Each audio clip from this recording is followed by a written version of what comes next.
Hey everybody, what's going on? And welcome back to another Going Old School Retro Discussions, and we are joined by our buddy Chris Fisk. What's going on, Chris? How you doing today, buddy?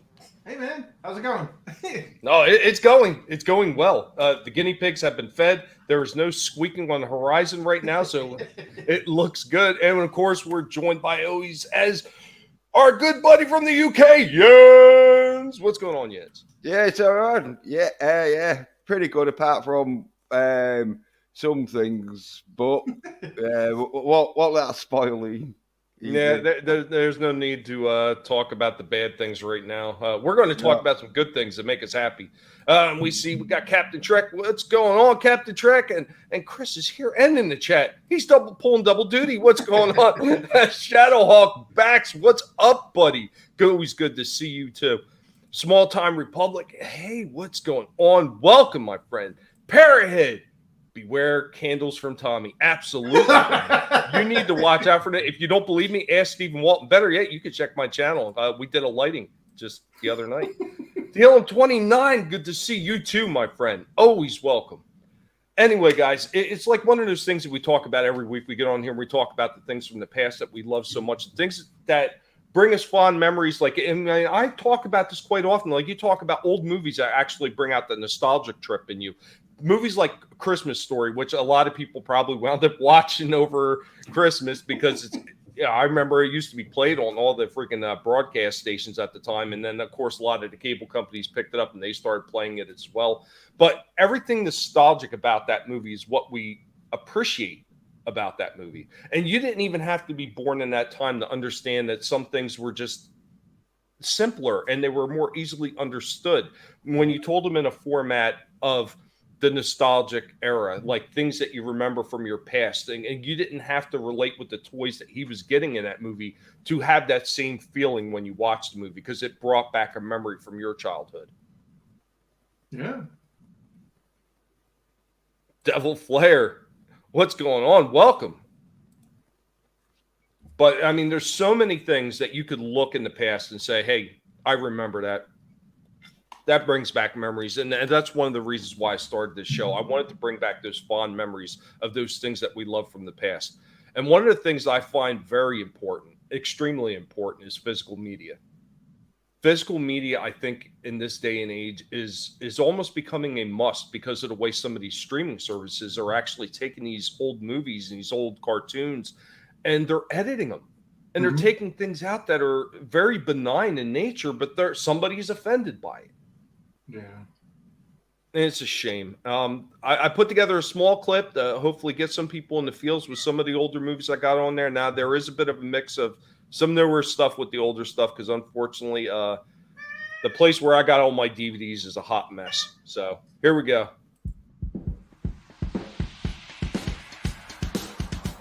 So one of the things that we like to do here on Going Old School Retro Discussions is talk about old movies, old TV shows. And one of the most important things in being able to remember a lot of these older shows and movies is to have a physical media library.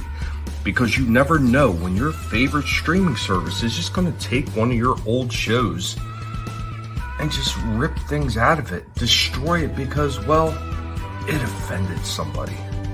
This is ridiculous. This is why you need to get your favorite shows, your favorite movies on a physical format. So they will never be changed and they will always be exactly how you remember them. Extremely important. I know Fanzine has many talks about that over and over again. He does a show with Tom Connors talking about old media and why it's important to collect it. Don't wait for them to destroy your favorite shows, to take them away.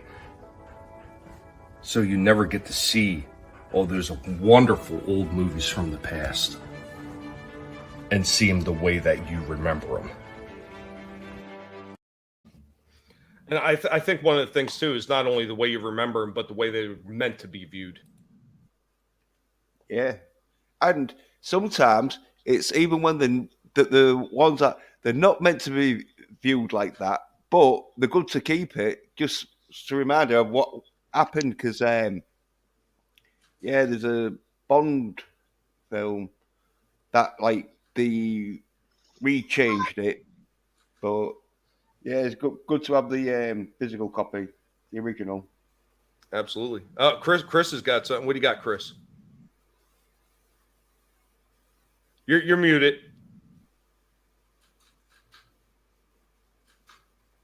Sorry about that. I had a really noisy cat, and I didn't want to. So I was going through my my old Family Guy DVDs, and just to make sure that I had the episodes that were deemed verboten and removed. You know, like Wish Upon a Weinstein. Apparently, that was offensive to the ADL, which F them. And then there was the one about abortions, which I also have. And then here's one of my my crowning.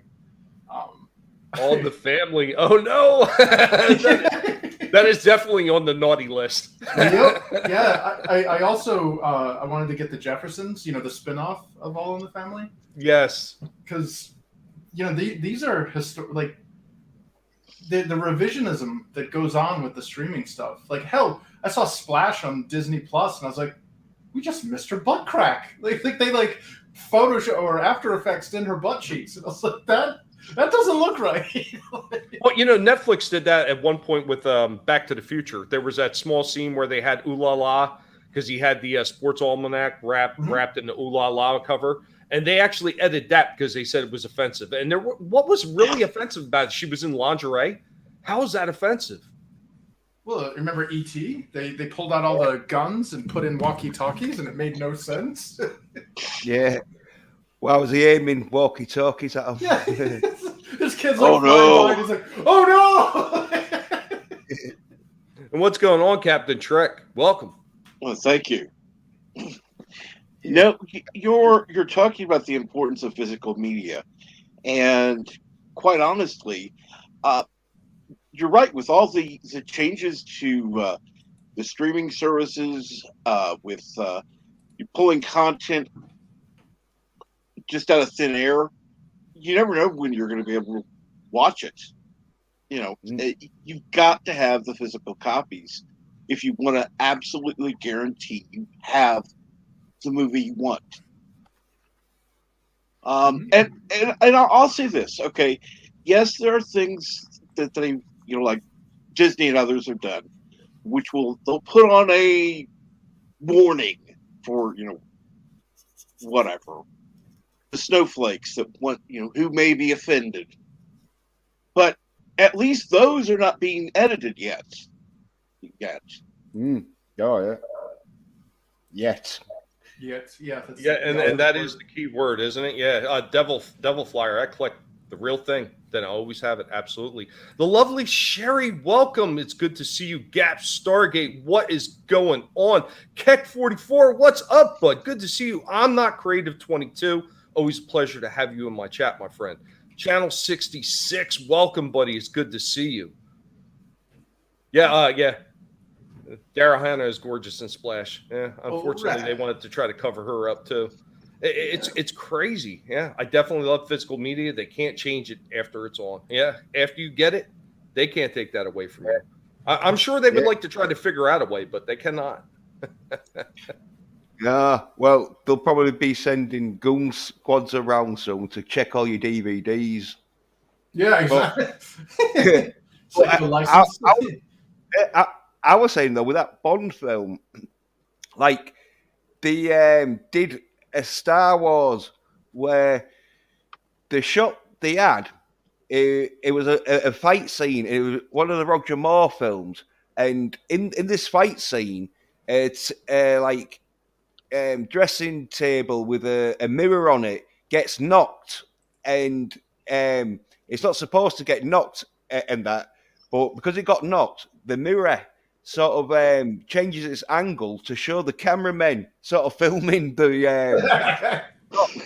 Well, when in the original, like they just had to release it like that, but a few years later, when they're doing the box sets and that, they redigitized it, so they took out the cameramen in the mirror and just made it reflect like a normal sort of thing. But is that sort of like where if you want to see that version with the cameramen in it, you're going to have the original. Because I think from now, I think that they just keep printing out the ones where they've digitally removed the cameramen from that shot. Yeah. Oh, yeah. I remember going to the theaters. There's this place in Salem, New Hampshire, Salem Tri-Cinema, that had that filmed movies, and my sister and I we'd go and see these movies, and we'd start talking about it with our friends, and they'd be like, "You're a liar, that never happened," or blah blah blah blah blah. And it was like, well, what are you talking about? And then we got the VHS or whatever. For example, Goonies. There was a scene in Goonies that we saw at the Salem Tri-Cinema that had an octopus in it. And, we had mentioned it and blah, blah, blah. And people were like, no, you're full of crap. That never happened. And we weren't vindicated until like years and years later when the DVD came out. But had we had like a physical copy of that or something, it would have felt less like gaslighting. It's like, did I actually see that? And I think that's going to become more and more common as revisionism takes over. No, you never saw the cameraman in Goldfinger or whatever. Yeah. Well, there is quite a few sort of different takes or like presentations, don't they? That they will show people and that, and then if they don't like it, they'll just change it and that. So there is some people who see a film and they're thinking it's different, but yeah. I think it's crazy when they do that stuff. I mean, a lot of times they just don't think that anybody's going to notice. But a lot of us who have been watching those movies since we were younger and we cherish those movies, and most of us that have physical copies and go back and watch them that way, we don't forget about some of the stuff that they're removing. And it agitates. So I remember when the Back to the Future thing happened, one of the people that jumped up and said something about it right away was Justin Proper. And he went on this campaign against Netflix, and eventually Netflix wound up restoring it. But it was just the fact that they thought that they were going to get away with it and just remove it, and then nobody was going to notice something that small. We noticed those things. It's the little things we notice. Like when George changed Han Solo. Han Solo shot. Han Solo didn't shoot first. Han Solo is the only one that shot in the original version. So yeah, because like there's like 3 versions of that now. The original was Han Solo shoots first because he's like not messing around, is he? He's like, okay, bush. Well, then they changed it to the version I've got where they sort of like shoot at each other sort of like together. Yeah. And then they changed it initially. I think they changed it to make it look like Greedo shot first by half a second. And it's like a frame shot. Yeah, and make it look like Han dipped to the side and then shot. And then they changed it to Han shot first, and then it was like an after shot by Greedo. Yeah. So like, there's like 3 different sort of, and you stick with the original, innit? Like, but they didn't want to make Han Solo seem like he was ruthless as much as. Yeah, they didn't want to develop his character. What? Yeah, really. Yeah, but that's the thing. It was one of them where in the original they want to make Han Solo like a ruthless sort of hard-hearted smuggler in that who changes his way to But then they thought, oh no, that's a bit too crazy for the kids. We'll make Han sort of like it's someone who had to shoot Greedo because he was getting shot at. Well, I mean, we're all from the generation that saw it in the theaters where we did see the original version, and that's why we loved Han Solo, was because he was this like asshole essentially that became honestly, like if you were to dissect the final scenes of the first film, Han Solo was the hero. Yeah, Luke may have made the shot, but if Han Solo wasn't there to protect him, Darth Vader would have liquidated him. It all would have fell apart. Absolutely. Real quick, I'm going to say hello to everybody that jumped into the chat. What's going on, Bone? What up, Bone? I love Bone. Catman, D.D. Myers, what's going on? Welcome. It's Soul Assassin. Never forget McClunky. I think a lot of us like to forget that. And yeah, Bone, thank you so much for dropping everybody's links like you always do, buddy. I appreciate it so much when you do that. I'm not creative. I appreciate you dropping those links as well. Thank you. It just makes it 10 times easier on me because, you know, Guinea Pig only has 4 paws and we're already running a lot as it is right now. So, yeah. Han was a true badass. Yeah, he was. You can go ahead and say it. I don't care. Google can go suck it. Han and Luke were both heroes. Yeah, absolutely. But, you know, I agree with Chris. If it wasn't for Han Solo, would the story have evolved the way it did? How would they have even gotten off Tatooine if it wasn't Han Solo? If it wasn't a smuggler? Somebody knew a way to hide them when they were being brought onto the Death Star. I think there's a whole lot that would have been missing from that movie without the presence of Han Solo. And when you look at it, it was almost like he was the first antithesis of an anti-hero, really, in the movies. When you think about it, like as much of a character as like he was still kind of dirty and he was kind of scummy to a degree, but he was likable. Well, he was a likable rogue.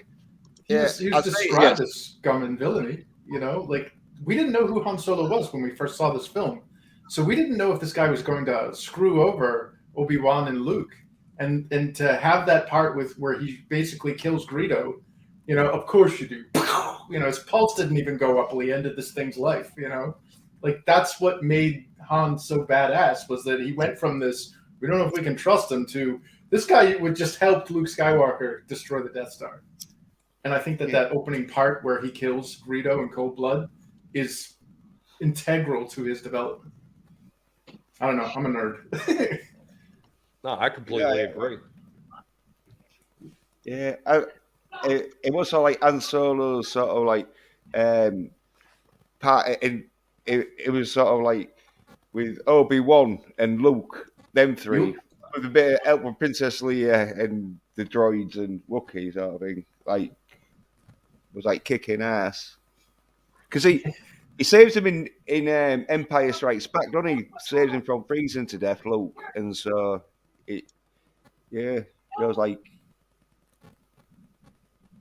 Yeah, absolutely. Soul Assassin. Greedo still got it bad after he died. In one of the comics, the bar owner turned him into a mixed drink for Jabba. Yes, that was Tales from Mos Eisley. Oh my god! Again, that was a great book. Great book. And that was one of the things that a lot of people miss when they talk about the old media and everything like that. Yeah. A lot of the tie-ins, because they had to follow a certain script as far as when they were writing these novels, that they weren't considered part of like it was like considered like B canon or C canon. It was still considered canon, but it wasn't main canon. You know, of course, the movies took precedence over everything else. And then after that, Lucas had said it was Clone Wars, and then after that was all the EU stuff, but it was still considered canon. And he said it was all canon, especially if he used it in a movie. And there was a lot of things that he took out of the EU novels and he wound up using in the films, hence making those novels canon. And I think a lot of those people that are the Disney apologists, they kind of missed that point. Yeah. You know, Lucas said that himself. So it was so crushing not to see Mara Jade. You know, I was so hoping to see that, and we didn't get that. And we also didn't. We got the nonsensically named sons of Han and Leia. Why would Leia and Han name their son Ben? Yeah, that doesn't even make any sense, because in the EU novels, it was Luke that named his son Ben. Yep, and it made sense because it was, you know, he was the wizard basically that taught, you know, Luke everything essentially, and they didn't. I don't know. I guess I'm just kind of a nerd that clung to the EU stuff because I love that, the Thrawn trilogy, you know, like Jason Solo. Like we're never going to get those characters. Oh no, we got them, but we got a watered down version of them, and starting with the Force Awakens, because that was what I seen right away with that one. But I don't want to talk about that one anymore. You don't want to talk about the Force Awakens? No, I'd rather talk about the good stuff. Yeah. Well, I don't know though, because like the Mandalorian and like Book of Boba Fett sort of thing, they're sort of like could go down that route and bring some of the EU characters in there. You got knocked the fuck out, man! Did you just kick off? Yeah, how dare you? How dare you? It's the Mandalorian thing, isn't it? I don't know why people fucking hate that, but although, yeah, hey, well, I did see Mandalorian Part 2 though, and it was okay apart from them like female Mandalorians that weren't really Mandalorians. There was just sort of like watered down when the last bit when they were attacking the like rebel, I mean the base of Moff Gideon or whatever his name is, like it just looked like there was on a fashion show, like walking down a fashion show. So, well, yeah. Apart from that, though, number 2 was good. Like, yeah, there was some. Like, Here. Let me add to that real quick, Jens.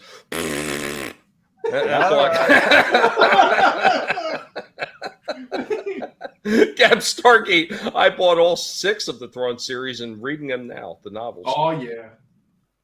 Yeah. Now, see, if they made a film of that or even animated, I would totally buy into that. Boo that man. Boo.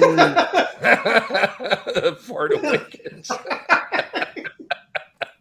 The Felonians. Oh, no. But there were so many good movies from the past, and I love to talk about, like, one of my favorite movies, and it was made in 1979, is The Warriors. I'm probably going to wind up having another discussion about it. I might have it next week during Rogue Week, because next week is going to be Rogue, so everybody who's in Rogue Entertainment in some way, shape, or form is going to wind up getting invited to a bunch of streams for Rogue Week. We're going to be bouncing around. We're going to be showing unity, standing strong. Rogue Nation, coming together with the Guinea Pig Collective. There's good things here, people. We've got to watch what's going to happen. But there's other movies. Like I brought back some of the stuff that my dad had on the Super 8 reel. Like I got the second half of Star Wars. I don't know why he only had the second half, but he's got the second half of Star Wars. He's got Logan's Run. He's got like a bunch of the old like Woody Woodpecker cartoons. He's got the old 1960s Spider-Man cartoons. The old Popeye stuff, like there's all kinds of old movies he has on reel to reel on the Super 8s. And you know what? There is nothing like watching something like that, especially compared to everything that we see now in the digital age. There's something unique and something just spellbinding about watching something on a film reel. And I think a lot of people today are kind of lost on that. They just don't have the chance to experience it. I mean, I wish somebody would bring back drive-ins. Like, I think drive-in theaters would they would go gangbusters if they went all over the place again. Well, there is starting a trend. There have been renewals of old drive-ins, so I'm all for that. The problem with the good part about the old stuff is it's not all digitized and cleaned up and perfect. And unfortunately, that's what's missing with the new stuff. It's all too perfect, too clean. Yeah. Tarantino sometimes like tries to make it look like it's a 70s sort of like film reel in some of his films. Yeah. But apart from that though, no one else is like doing it. What's going on, Stieg? Always good to see my fellow Norwegian. What's up, buddy? So is there any other movies from the past that you guys like really hold at the top of your list? I mean, I know I said The Warriors. There's a lot of others. I really love Logan's Run from like 1975. That movie was fantastic as far as I was concerned.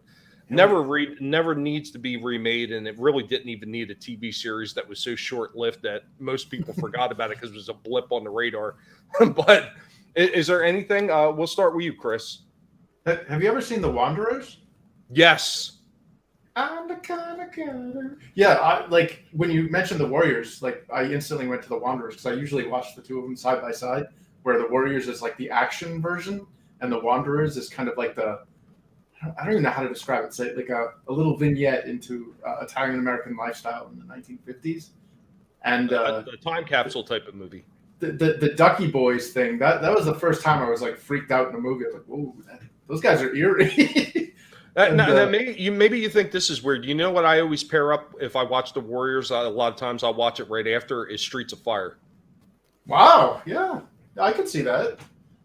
We should do that. Like have like a marathon of like the gang movies.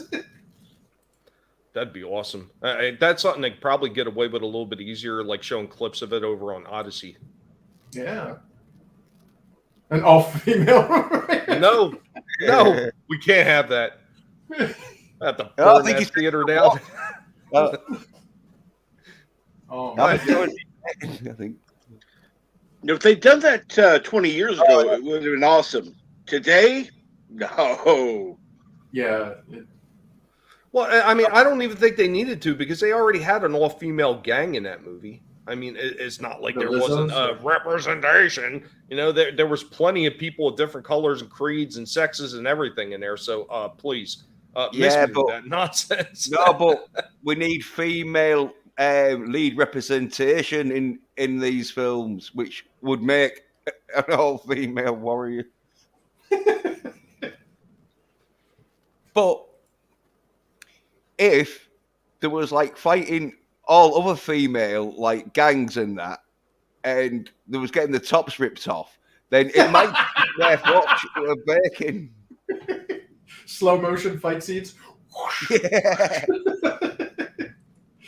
So that would only work in today's culture if the chicks were making out at the same time. Because well, they kind of were in the Warriors. The Lizzies. Yeah. Come on, we knew what that meant.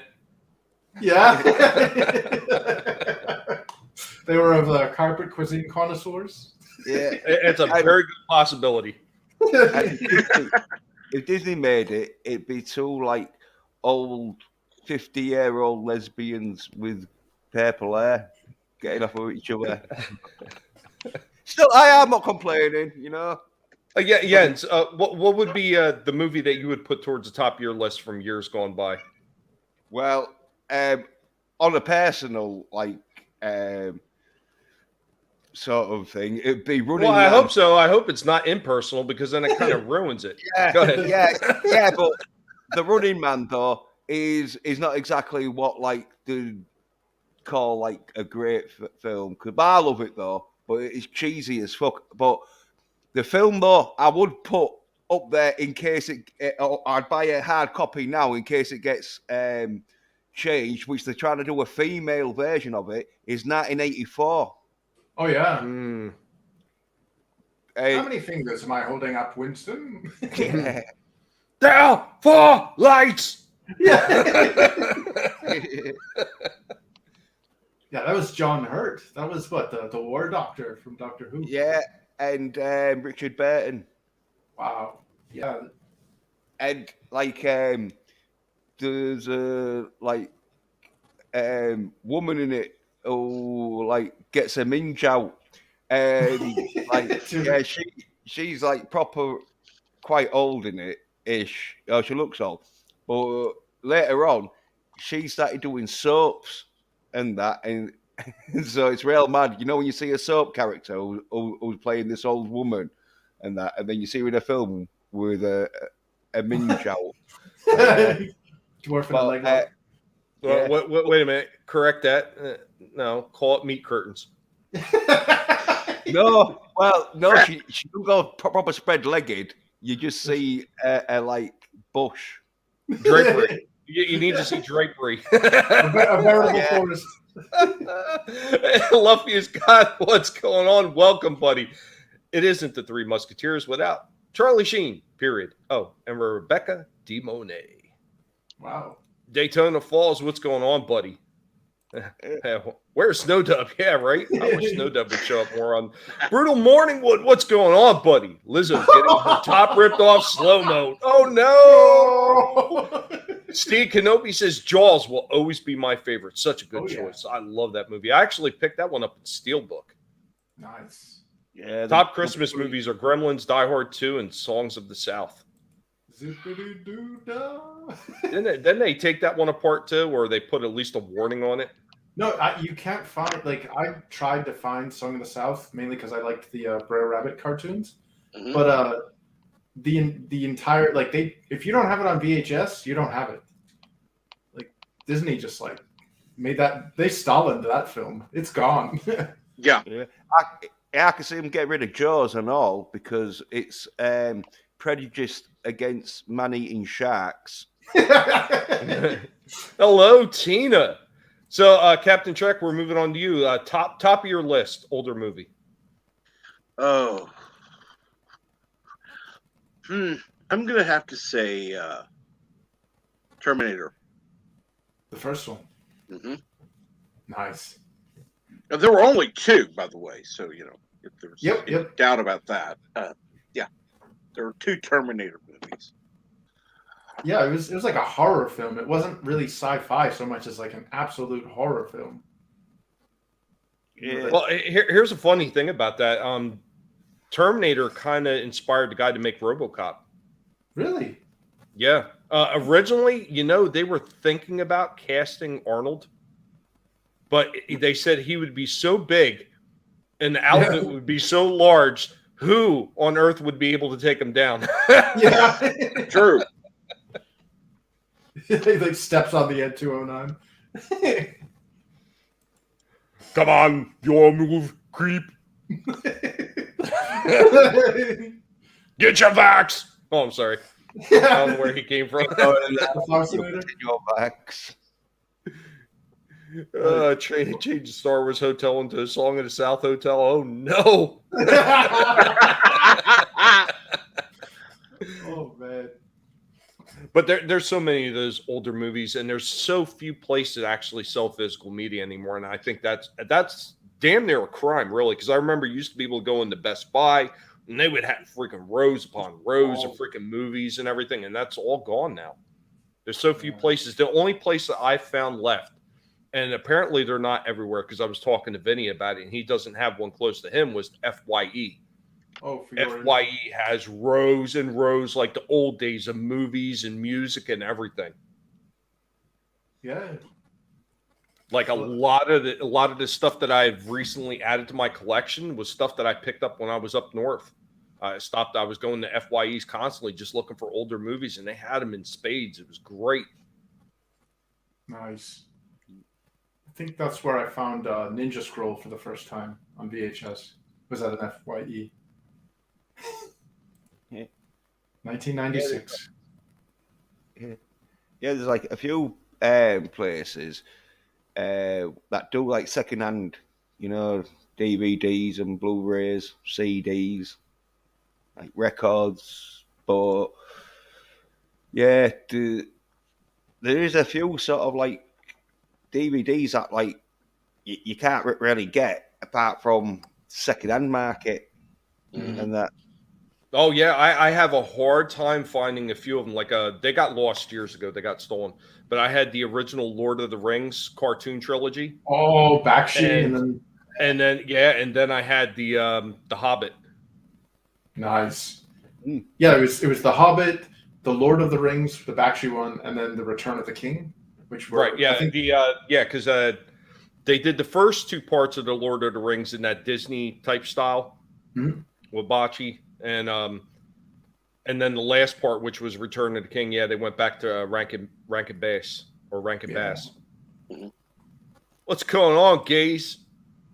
Hey. Good buddy, Gaze. Gaze, you ever want to stop up here and talk about old stuff, man? Just let me know. You're always. Oh yeah, I got his. I got the third cover from Sunsworn Wings of Vengeance. So awesome. Yeah, I now have all three. Sweet.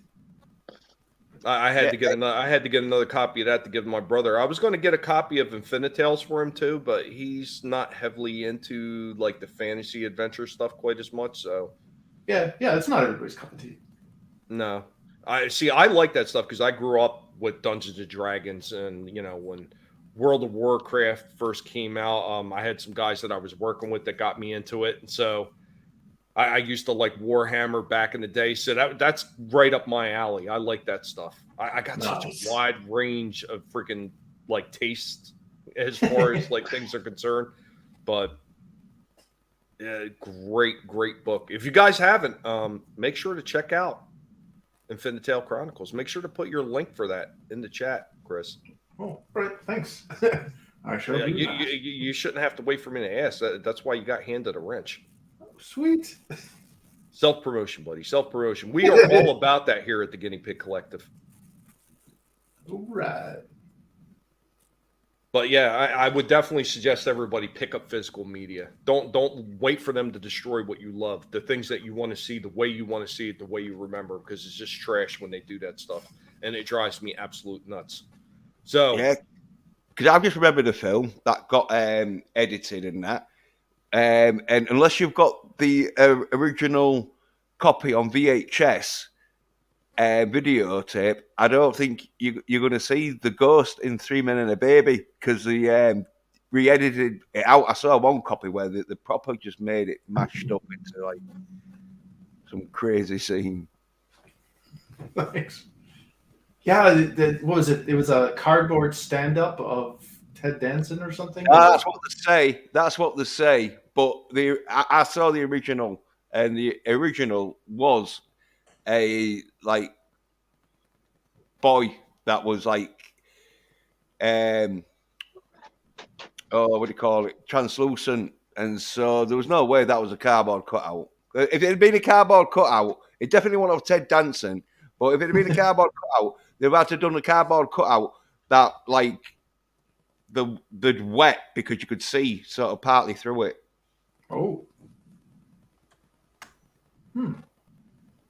I never saw 3 Men and a Baby in the theater. I've only seen it on VHS. So yeah, well, it was one of them where the first time I saw it, I didn't notice it, and it's one of them when someone tells you, "Oh yeah, look out for a babe, a little boy ghost in the scene where he's talking to his mother." You're like, "All right then," and when you're looking out for it, you see it. But when I originally saw it, I just like was watching Ted Danson and his mother talking, and so. But it wasn't until like I got told about it, and then I went, all right, then I've got the tape. Then I'll have a look. And I was like, yeah, nice. No, so Ensign Ricky, what's going on? Welcome, buddy. Sup? I was all about EverQuest. It's the reason I started building PCs in the first place in 1998. Hell yeah, man! We like when EverQuest burst onto the scene there with their. So they had something. They basically built it upon something called a Deku mud multi-user dungeons. Like they existed before EverQuest, but were nowhere near as good. I remember a lot of my friends who were computer illiterate at the time turned into these huge tech nerds that outpaced me with computers because of EverQuest, or as we called it, Level Quest. And Bone, buddy, I didn't play D&D. Me and my brother had Hero Quest. I still have my Hero Quest. I still have the game. I unfortunately, all the expansion packs, because I had 2 of the expansion packs and I created a bunch of extra stories, with the blanks they gave you in the booklets. I created a bunch of extension stories, and unfortunately, those got stolen. Oh, but I do still have the original game in its entirety. And what's going on, Steve? Hi. Merry Christmas to all of you. Oh, Merry Christmas. And Hero Quest got remade too. They redid the figures and the box cover and everything, and the figurines look awesome. And they even did some of the expansions for it. Hey, awesome one. What's going on, Steve? Did you have something you want to talk about as far as the movies are concerned? It's a top. What was it? Top 4 old movies. Well, I was just saying what was at the top of your list. So go ahead. Well, how long is the list? It depends. You want to keep it to 4? I'll try. Well, like I said in the chat, Jaws and the Three Musketeers and the Four Musketeers, because they were filmed at the same time. So they that's the one with Oliver Reed in that. Yes, amazing cast in it, fantastic. Yeah. And I guess Indiana Jones 1. That's a childhood favorite. Had it on VHS, recorded from TV. Probably watched it 50 times. Made myself a little whip as well when I was a kid. Yes. Had a rope and had some duct tape on the end of it to make a handle, just to whip my neighbors and shit. Didn't work. Were there firecrackers involved somewhere? They always are with you. During winter, yes, but no, there was no fire cracking the whip. I'm Not Creative says he still has his original PS1. I've got that beat. I have an original Commodore 64 Nice. with a tape recorder, and it still works. Wow. Yeah, I've got an Amstrad C464. Yeah, that one came out around the same time. Yeah.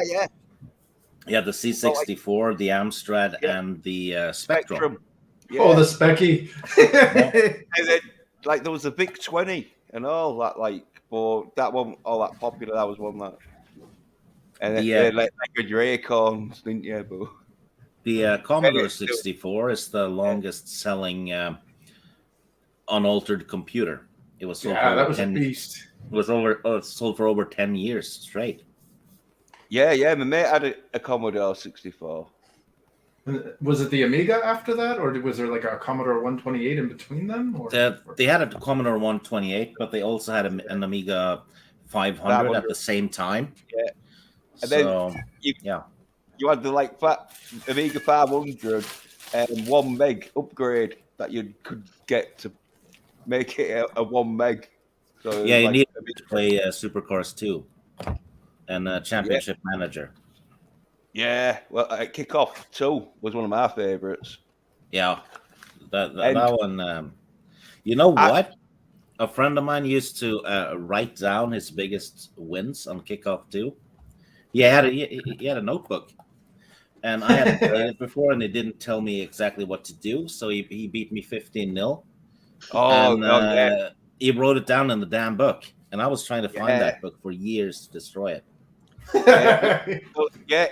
It was real hard because, soccer for the American audience and that, it was a soccer game, but the ball didn't stick to your feet, and so it stuck to your feet for about half a second sometimes, and that. Yeah.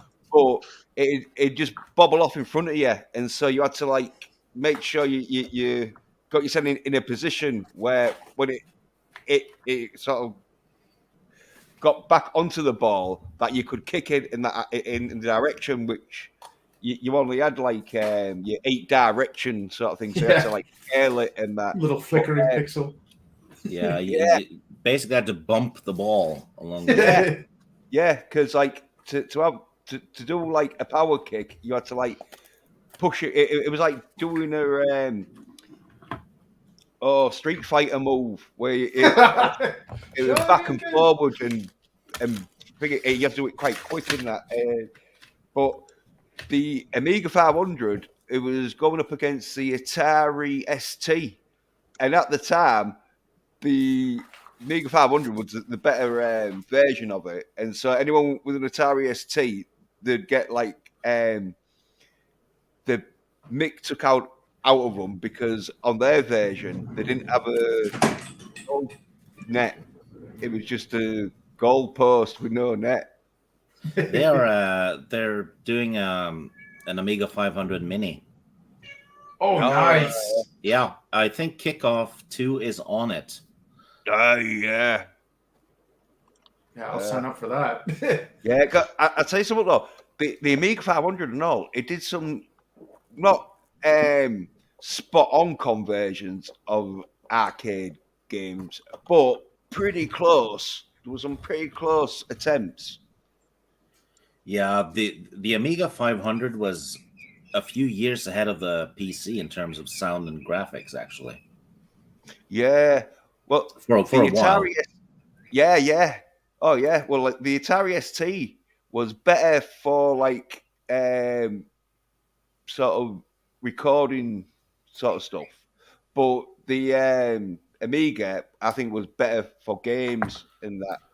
Yeah, the Amiga was an amazing art computer as well. A lot of my artist friends, like because it had so many colors on the screen, it blew everything else out of the water at the time. Yeah, it had 256 when the PC had 16. Yup.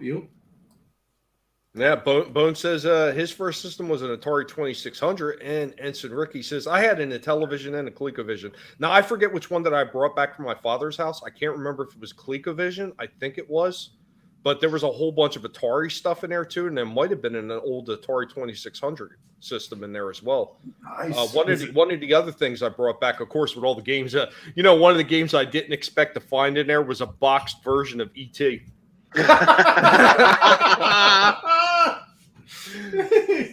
Yeah, I laughed about that one. But one of the other things that I brought back is my father had the old Texas Instrument computer with the game cartridges.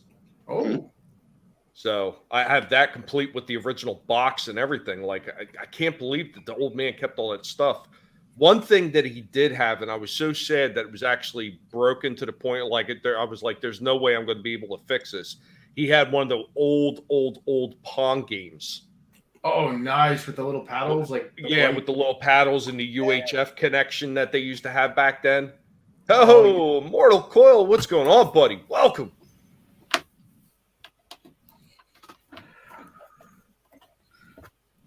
Yeah, we can't hear you, Mortal Coil. You don't know if you're muted or out. Should I come in when people are stuttering? Is that what's going on? Yes. Absolutely. Oh, yeah, I see Mortal Coil's here, so we got to do this for him. Very interesting. I see your hobbies are drinking, smoking weed, and all types of ill shit. Guilty. Guilty. Guilty. It's like you have a camera in my house. You the motherfuckers I see in the bathroom. we're looking back. We're looking back through that mirror. It is a two-way mirror. They told me the red light meant that it was not recording. Well, they lied. Ask Stephen Walton. It's always recording. Oh man. So I was enjoyed by Red Gaze. What's up, Red? Hey, Red. Go ahead, Mortal. Oh, I was just amazed that you got him to burn an ass-scented candle in his own house. Not once, but twice. That's some love there. What up, Gaze? Hey, how's it going? I don't think it was that difficult. I mean, deep down, he wanted to help that. we browbeat him, is what we did. Raquel, what's going on, Raquel? I heard Pong. Yes. Yeah. Pong was my first gaming system. Yeah, I had that, the old style, like that weird, like yellowish beige color one, the big long one with the UHF connections. That's what my father had. Yeah. Unfortunately, the balls for the stick on one side was completely busted through into the board and everything. That board went the length of the damn whole game. Yeah, I had the black plastic with the fake wood grain. Oh, nice. No, the 2600 that you said you found, was it the Darth Vader version, or was it the, like what Red said, the faux wood finish Atari? Because I know, the Atari 2600, when it first came out, it was called the Video Computer System, and it had the faux wood grain, and I've never seen one of those in the wild.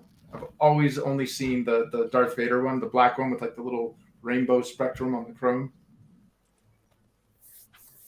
Yeah, no, I didn't have an Atari with the wood grain. I had an actual Pong system. Oh, my bad. My parents used to go to these things once a year, where they would go have to listen to somebody talk and try to sell them crap, and they get a free prize. And one year, one of the free prizes was a Pong system.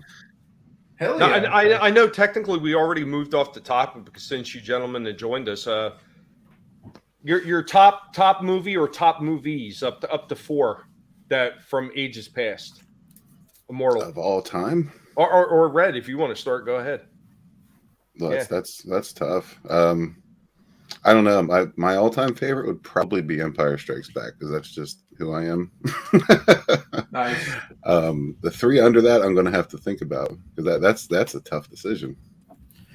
Well, so I like to I put quite a few of them in my Savage Show intro, but I find myself having to reconsider at least a few of them because of what's happened to the IPs themselves in pop culture. It's like they've been bludgeoned to death by SJWs who surprisingly have enough upper body strength to wield a bat.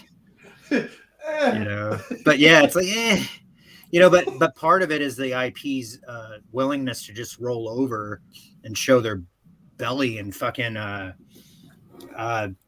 play the game. So I would say Empire Strikes Back. That's a pretty close one to me. If we're talking about in times past, I suppose Highlander would be another one. Oh, nice. Yeah. For Lambert. Good Yeah, Christopher Lambert. That idea that you're immortal. Obviously, you see my name, but then that when you walk into a room and there's another like you, that you both have that fucking energy, and you turn around and you're like, all right, is this guy going to be, to quote Tommy's Twitter thing, is this my best friend or my worst enemy? Yeah. Are we gonna fight or fuck?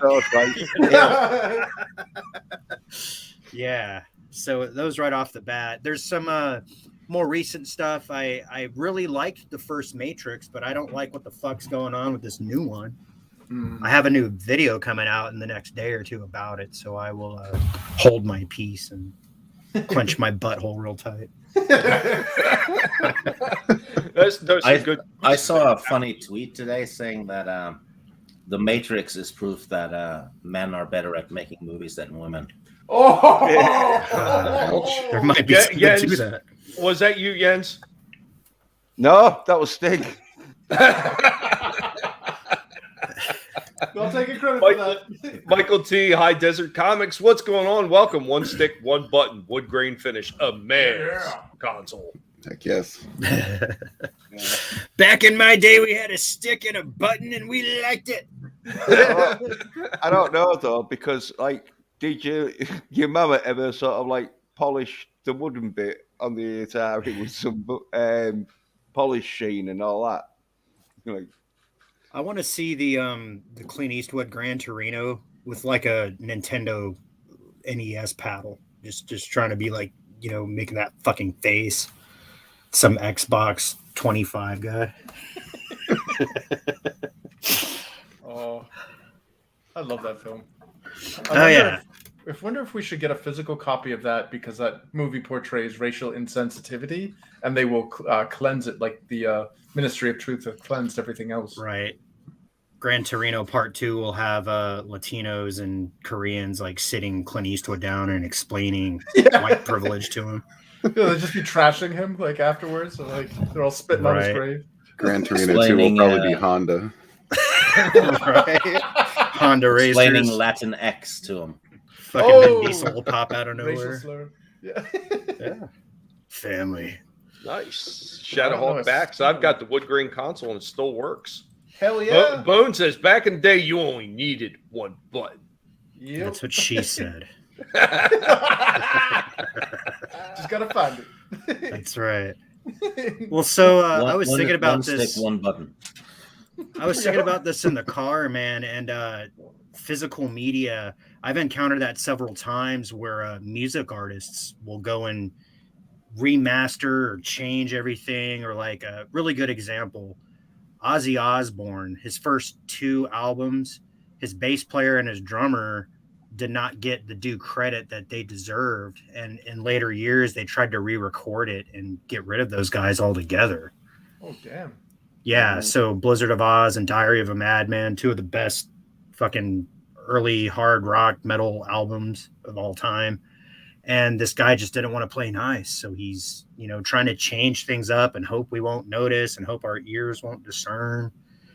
And then you got other bands like the Beatles, who you get used to the way the records sound, but then they're trying to compete in this new modern, whatever the fuck they're doing in Pro Tools kind of thing. Yeah.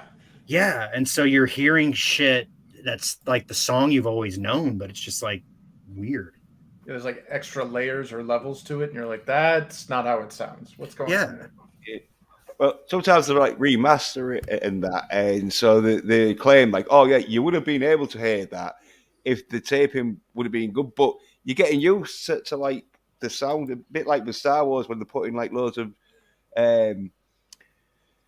stormtroopers in, and it's like, oh yeah, well that's how we want it, but you're so used to. But thingy though, Ice-T, he had a song called Cop Killer on his Body Count album that got banned and removed, and it got replaced with Freedom of Speech song, which was ironic. Yeah. Well, like it was a bit crazy and all because the Body Count album is like quite heavy metal sort of and that, but this Freedom of Speech one, because like it was Ice-T had to replace it, he basically did a rap song with a Jimi Hendrix song. I think it was Crosstown Traffic or Foxy Lady, I think. But he like remixed a sample from a Hendrix song and did like a rap song called Freedom of Speech, which you can hear that because and so if you buy the Body Count album now, you have that at the end, and so if you didn't know the backstory, you'd think, oh, why is this song like it's so well, like, as long as you get Evil Dick, you're good. Yeah. Well, there's a few songs where he uses the N word in that. Just a few. Luckily enough, Ice-T's black enough that he can get away with it. But yeah, if like say in the future the color coordination becomes like where it's like, oh yeah, he's not black enough, then they'll be removing them songs and all. Wait a minute. I didn't know that Ice-T was using non-binary in his songs. What's your ethnicity? It's Ice-T. Yeah, Soul Assassin. Yeah, and now Ice-T is playing a cop on Law and Order. Irony. Oh yeah. He did the Gamergate episode. It was hilarious. Well, to be fair to him though, Cop Killer, at the beginning of Cop Killer, there's a bit where he's like, oh yeah, this is for like corrupt cops and nasty cops. He's basically saying, oh yeah, there is some good cops out there, so don't kill them. But the nasty ones and crooked ones, then yeah. George Lucas is in the chat. What's going on, George? I originally wanted Ice-T to play Lando. I don't know why that didn't happen. Oh man, probably because Ice-T was like 5 or 15, something like that. Isn't it interesting? As Ice-T got softer, Vanilla Ice got harder. Yeah. Ding ding ding ding ding ding. Yo, man, my beat was different because my beat went ding, ding, ding, ding, ding, ding, and theirs only went ding, ding, ding, ding, ding. Did you see when Jim Carrey destroyed when Jim Carrey in one little? I told the world I was stabbed in the butt, but it was a toilet paper cut. There was a in Living Color skit where Jim Carrey single-handedly destroyed Ice-T in like 15 seconds, and it was one of the funniest. Like he did the. Is it like white baby? Yeah, like when he does it. All right, let's kick it, and his high top. Yeah, that little thing I just said, that was actually part of the rhyme that he used. Oh no! Yeah, I told the world I was stabbed in the butt, but it was a toilet paper cut. Yeah, white baby. What's up, Miss Martin? Oh man, such funny stuff. And you know what? And a lot of that stuff was taken off. Like I remember at one point in Living Color was on one of the streaming services, and then it was just gone. No, it's a shame. Hey, speaking of Romeo and top 4 Juliet. movies of all time, it's related but unrelated. Have you ever seen Fear of a Black Hat? If you haven't, you should. Fear It's a of a Black beautiful Hat? movie. Fear of a Black Hat. Hat, H-A-T. Where was it done? Not cat. It's not fear of black pussy. You have to try that at least once. No, that was the Braun version, the Axel Braun version. Black Cat Part 2, Dark Berries. Something like that. No, and I was thinking They Live should be on that list. Oh yeah. Oh, yeah. for sure. Especially Best these fight scene ever. days. Yeah. You dirty mother. And rounded out with Falling Down. Oh yeah. Porky's as well, though. Dude, I haven't thought about that Defense. movie. Yeah. Porky's would definitely be canceled today. And Yeah. altered. Especially that one scene. Yeah, the shower one. Yeah. Yep. I had a good talk with my stepbrother about The Great Outdoors. I didn't realize how raunchy that fucker was. And there's plenty of dad jokes. Now that I'm like 40, that movie's hilarious. That's one of my favorite movies, actually. Great Outdoors. Oh man. The Great Outdoors was filmed right next to the company that made the Leisure Suit Larry games. Oh, really? Yeah, Sierra. It's right near where they filmed it. Sweet. Useless trivia. Film location. Is there any other kind?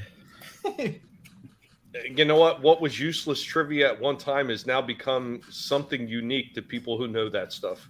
Isn't it weird? They're going to do like Trivial Pursuit Gen X version. It's going to be like you're going to have an answer that's Urkel. As long as they're not doing the millennial version. Oh, dear God. Oh, shit. That's when Do you we're remember old. what this played at this time? No, because it's racist. That's always going to be the default answer. Yeah, The answer will every always answer. be it was racist, yes. Well, knowledge is racist now, so it's probably gonna. You can't do it. That's when we're Gran Torino, when all the millennials are Yeah. Trivial Just do that. Pursuit. Yeah, most Gonna, of the like- questions. Go ahead. Yeah, I'm going to say most of the questions are going to be about drag queens and other sort of How old was the venomous TV stuff. sensation who dressed as a girl? Now here's one. Now, tell me if I'm wrong, but I'm actually kind of surprised that they haven't. And I don't really like the movie.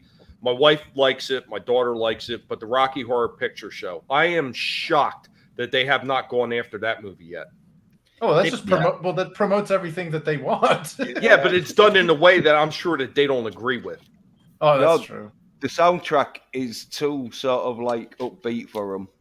Yeah. Because the Time Warp, I like busk that song. It's like a real good song, the Time Warp. Oh yeah. Well, yeah, that's like a Halloween staple. Yeah, but and I think in the end, sort of thing, it sort of like doesn't end up all like getting sort of like into a mass gay orgy. Yes. Yeah. Okay, here I got one. I see a few people talking music here too, like Michael T's talking old school rap. I still have Mix-a-Lot, Swass, and a couple of Too Short albums on cassette. Nice. Soul Assassins at Porky's is a must-watch. Absolutely, all three of them, I think, because I think all three of them are great. Yeah, great. The third one is not as good as the first two, but it's still enjoyable. And Michael T, they released a Millennial Monopoly, and it's hilarious. And, yeah, they got to shut down. They lost their minds over it, the millennials. Right.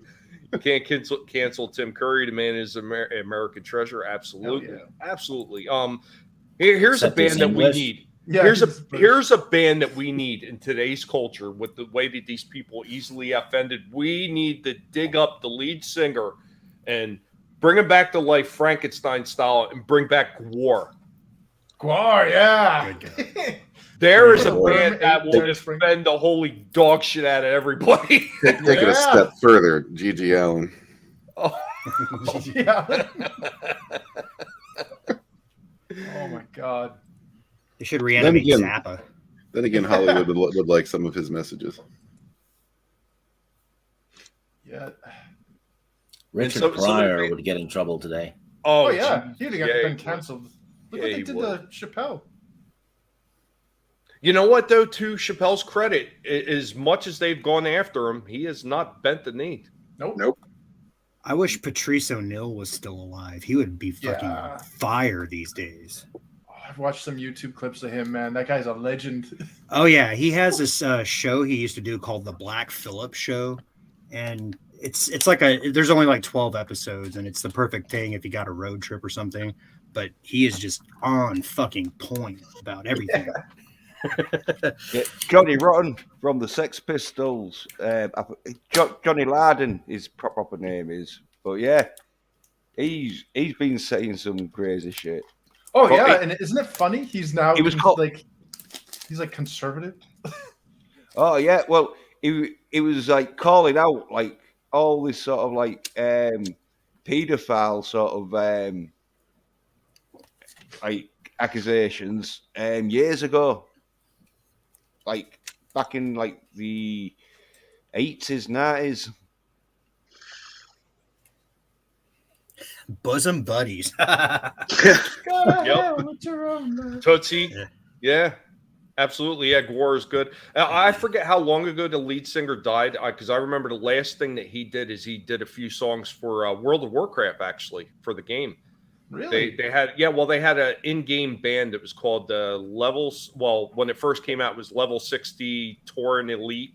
Elite! or It was something. it was ETC, Elite Tauren Chieftain, and Yes, that was and then they Samwise became Gideon's. level 70 and they leveled up every time. But yeah, that Really song For the Horde, and there was a Murloc one. That was the lead singer from Gwar. Hell yeah, I remember those. Holy crap! I didn't know that was Gwar. I forget how many years ago it was now that he passed, but I know it had to have been at least like 4 years or so, if not more, that he passed. Man, you remember the immortal rant that the guy from Cannibal Corpse went on, and it got him canceled from Warcraft. 5 years ago. Yeah, it's crazy. But we really need people like that back in entertainment, because those we are the do. people that just don't give a rat's ass. They're the ones that are going to offend these people so bad that they're going to take off running. Well, I have wondered that, because you think that, but then there's a lot of people who used to be quite offensive that have really gotten on their knees over the years. I Rage know, Against Becomes it's a giant shame. disappointments. Yeah, Rage Against the Machine, unless the machine is You like see the meme for that? The F you, I won't do what you tell me. Then it says, and what's happening now? F you, do what I tell you. Mhm. Yeah, he flipped too. Yeah, I have to wonder if that's why Eddie Murphy hasn't like kind of faded off into the background, because he's afraid of, because he's done some raunchy shit as well. Yeah. I don't think Eddie really gives a fuck though. He's like Ed loads, and I think he's just chilling. So That's if the they redid that Dolomite. song now by Exodus, would it be the non-toxic waltz?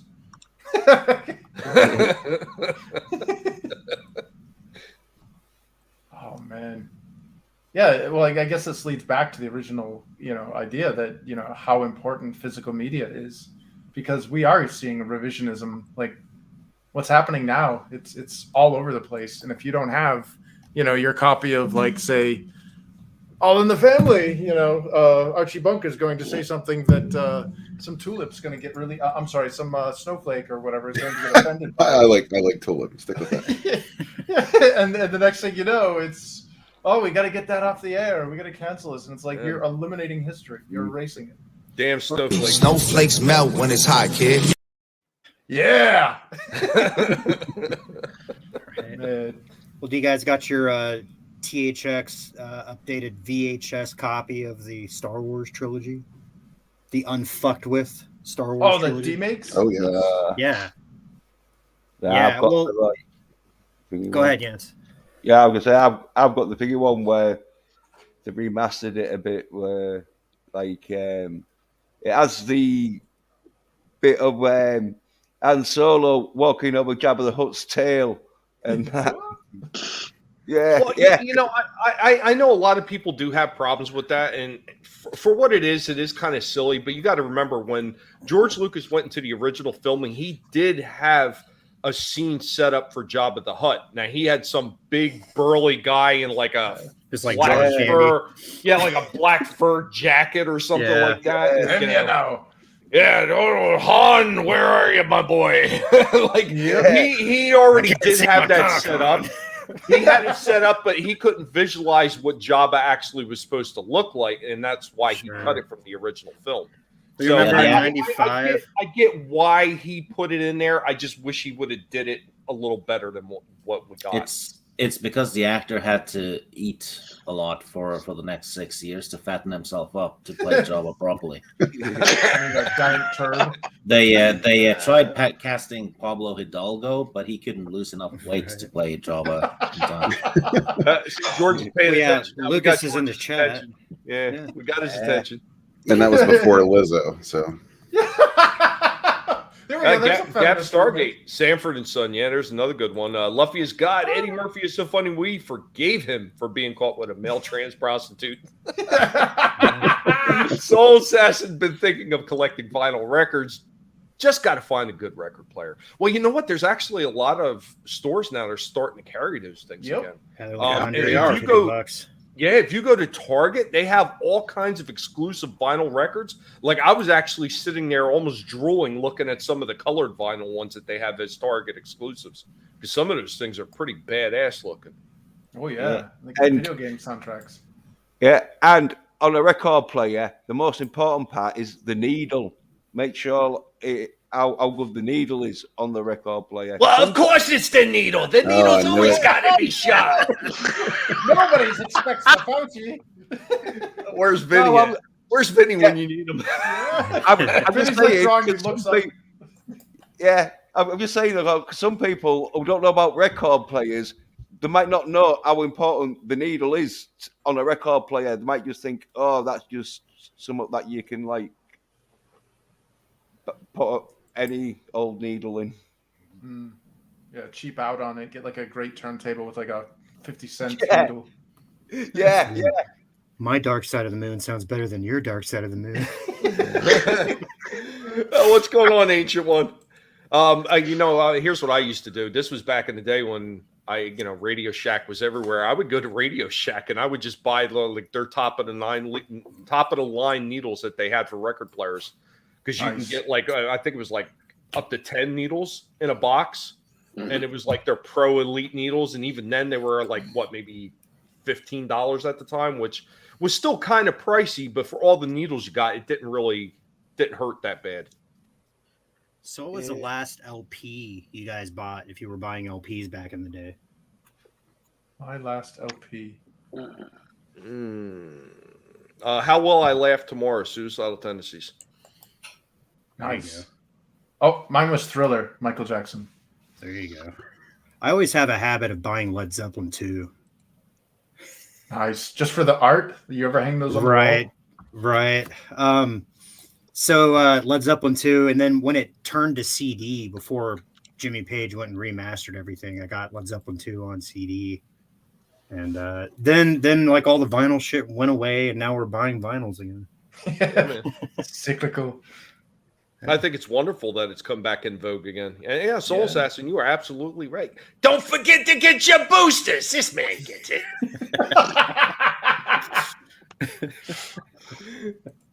Oh. Hey, Master of TDS, what's going on? Welcome. What up, bro? It's all these fine cotton fuckers. And if you're talking needles, cotton is important. Absolutely. Gaze, what about you? Honestly, I was mostly into tapes back in the day because we had a record player, but it was perpetually broken. So we just did cassettes for the longest time. Every other year or so, we get a new boom box. Remember when they came out with the little SP tapes where it was just like 2 songs and it came in like a little cardboard sleeve? Right. Oh, yeah. It was like a single. Yeah. I still have a box of those. My dad had a Motley Crue one, and he didn't even like Motley Crue. It's just somebody gave it to him, and he couldn't throw it away because I think he was trying to sleep with her. Yeah, so many of those cassettes. Yeah, we had to be careful because one of the first cassettes we got was Twisted Sister, Stay Hungry. I always remember that. It's a bitchin' album. And of course, our mom got wind of that. So, like, from there on out, she kept trying to buy us, like, Bible rock and shit like that. And, some of it was actually pretty good. I'm not going to lie. Like, Stryper, I love Stryper to this day. Oh, yeah. But yeah, it just didn't stick. Like, most of it was garbage. So, yeah, we just ended up going down the metal path with the occasional Stryper and, White Cross. So you see, the only things I could tolerate when they kind of crossed over is when my parents used to buy me the Chipmunk stuff, because I am not a huge Chipmunks going on. Yeah, I actually had that. They had what was it? Urban Chipmunk Rock. Oh God, what were some of the other ones that got me? But like that was the only one I could tolerate when a bunch of country music was the Urban Chipmunk one, because it was so hilarious. Where you go and get your Slayer tape set and then put it in Teddy Ruxpin and how you Yeah, the Sony Walkman. Yeah, I actually had an official Sony Walkman. I think I brought it back from my father's house though. You guys ever have those tapes and it had like the picture of the tip where if your tape spool comes out, you grab a pencil and you just shove it up the tape thing and Oh yeah, rewind it. Yeah, pencils were essential back then. It's a life hack from 1975. So when we got our first cassette player, it was a boombox, and my dad, being as autistic as he was, he always called things by really inappropriate names. So I was in first grade. I told my first grade teacher that I brought my ghetto blaster into class. It was like, for show and tell, here's my ghetto blaster. It's like last week you brought the womb broom. You need to get your shit together, son. I always thought Ghetto Blaster should have been a Transformer. Oh, you can make that happen, Michael Gage. Bay made him. That should be a character in part 5, right? Yeah, I thought they gave him a gold tooth and everything. What's up, DJ? I hope you had an awesome Pigmas too. You don't get Christmas from me; you get Pigmas. So maybe somebody else here wants to wish you that you had a great Christmas. But yeah, you're getting Pigmas. So now here's what I used to do. I used to get the big. We had gotten one of the extremely large tape players, like the ones that actually could break into about 5 components.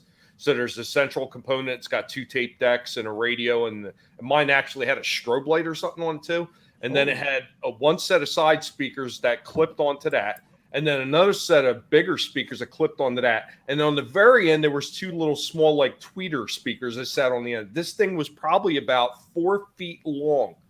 And it was probably about, 10 to 11 inches high. Like, it was a real boom box.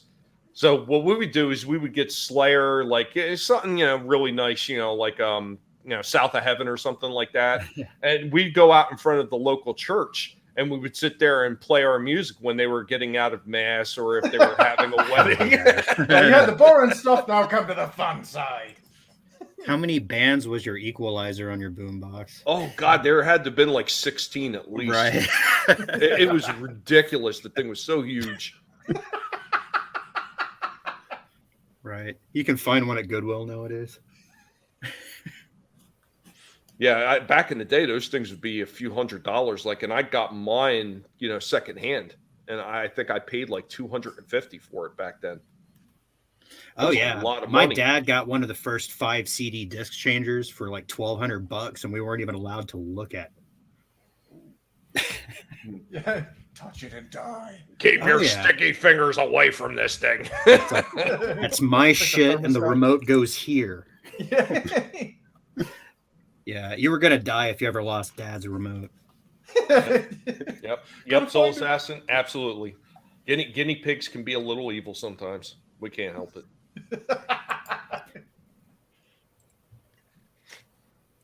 Stieg, vinyl. Last vinyl. Never had it. Never. Actually, I had cassette tapes. Oh, you had cassettes? Yeah, my parents had vinyl. Did you ever get one of those storybooks that had the floppy record in the back? Oh yeah. Turn the page, bing. For the cassette tape? Well, I guess you could have them on cassette tapes, but you used to be able to go to the store and buy little picture books, and they'd have like a floppy Play-Doh kind of LP. Yeah, it was like a soft plastic. Yeah. Yeah, you could beat had your a- brother over the head with it if you didn't want to listen to it. They'd fly really far. I had a He-Man one. You got a little comic and I guess it was kind of like an audiobook on cassette. Right on. Nice. See, I have some of the earlier ones where they actually came with the storybook and the 45 record. Nice. Yeah. I think I'd Like return I the Jedi had to a that. Spider-Man one. I had a Batman, a Superman. I had Frankenstein's monster, Dracula, a bunch of other stuff. I forget all the other ones I had, but I had a whole collection of those things. Yeah, there was some that came with records and cassettes, but like I said, our record player was perpetually broken, so we got the records. We're kind of shit out of luck.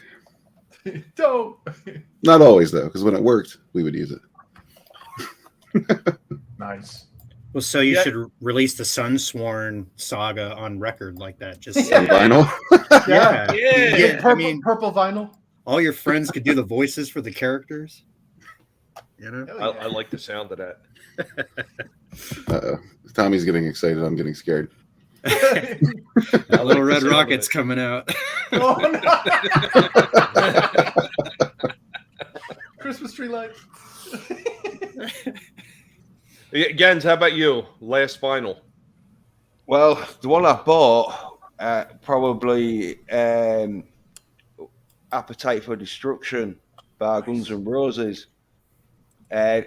Because like I was into CDs and that, but I bought that because it was that time where CDs was about like 10, 11 quid, and the record would be like about 6 quid, 7 quid. So you could save yourself. Well, real quick, can you explain the seafood currency to everybody who doesn't understand it? £7. Everybody in the colonies. Yeah, a quid. A quid is a pound, or a pound is a quid. It's like saying a money buck. terms. Yeah. And so, like, I bought that, but then I bought it on CD anyway, because it was one of them where records players, if you've got them in a nice flooring and that, where when you're rocking out and that, you're not shaking the floor. But if the floorboards are a bit like loose a bit in that, then sooner or later it's gonna skip. And so like, I had to buy it on CD and that. But then I got like a few records given to me and that, which was like some like crazy stuff. I sorted most of it, sort of like where it's like, oh yeah, I don't really want them, but I've still got them somewhere, I think. But like I've got a record player now, but the needle wore down in that where it started like scratching the records. So That's not good. no, but luckily enough though, I was like at a stage where I'm not collecting vinyl around, and so the vinyl that I have got is looking to still be there, and so some of it has got a few scratches on it. Yeah, there's a few albums where a song or two, is like we'll be skipping and that. Wait, so you said Appetite for Destruction. Did you get the uncensored version of the album? Or at least from the album art? Because I remember when I was a kid. The chick with the gun. Yeah. No, there was a chick who got raped, and she's against the fence. And there's a Yeah. robot with a spray can. She got her panties down and everything. Yep. Yeah. And there's the big monster with the teeth, the knife teeth. jumping over. I used to have that one actually. I don't That remember is if I had awesome. that on the album or if I had it on the tape, but I did have that cover on there. I also had the one that they changed for Typo Negative. Bloody Kisses. That's the the one original with, version actually had the two girls kissing, and then they went. Was that and they Tracy edited Lords it. is one of them? Is Is that why they changed it? I Maybe. forget. I forget. Yeah. To the Google. Yeah. I Chris, accidentally got lost looking up all roads lead to Pornhub. That's the rule. Yeah. See you at the hub. See ya. And Bone, yeah. I remember my neighbors had a laser disc player. Discs were as big as vinyl records. Yes, Yep. they were. They were as big as the 33 and a third records. A friend of mine, he had a whole bunch of those damn things, including the original version of Star Wars, which he wound up selling.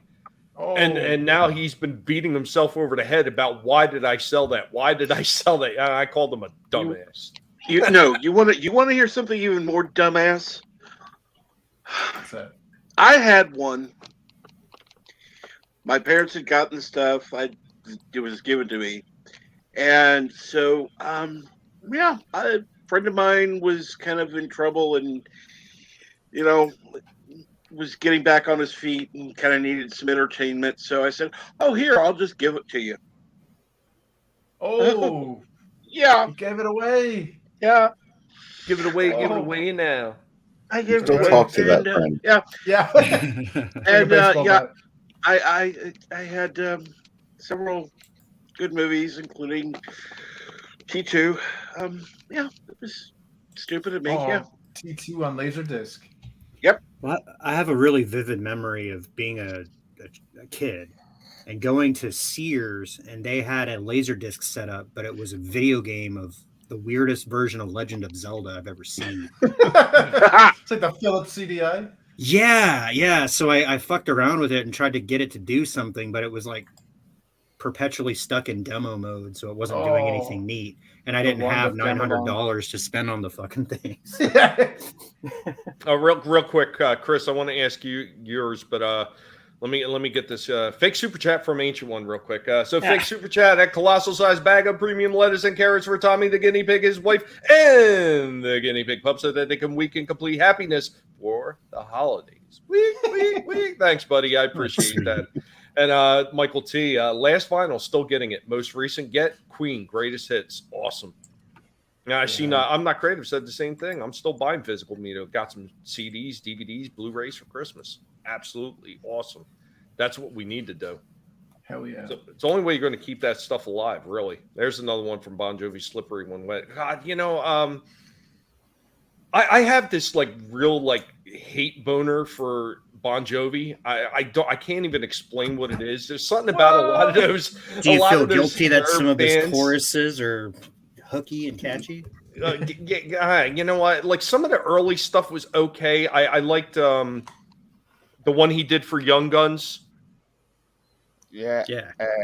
But Wanted Dead or Alive. No, Wanted Dead or Alive technically wasn't done for that. That was actually done before the movie. But no, they had one literally called Young Guns. I'm the Young Gun. Yeah, there you go. Well, Bon Jovi's a Jersey boy, ain't he? Yes. So, I mean, it's pride for you. Yeah, he was helped out by Bruce Springsteen, and they in turn helped out. What was it? The other Skid Row. They helped out Skid Row, who was another Jersey band. So Skid Row apparently helped somebody else. I don't remember if the band after them was Jersey too, but they helped out a lot of guys' girlfriends. I'm sure they did. Yeah, did you ever get to lay your hands on Bon Jovi? I don't know where you're going with this, Jens, but it sounds pretty. Lay your hands on me. Lay your hands on me. I'm really getting worried about you now. Good song, man. I mean, was yours one of the million faces that he rocked?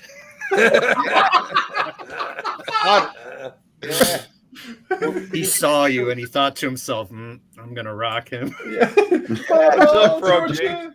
Greetings. Hey, Frog.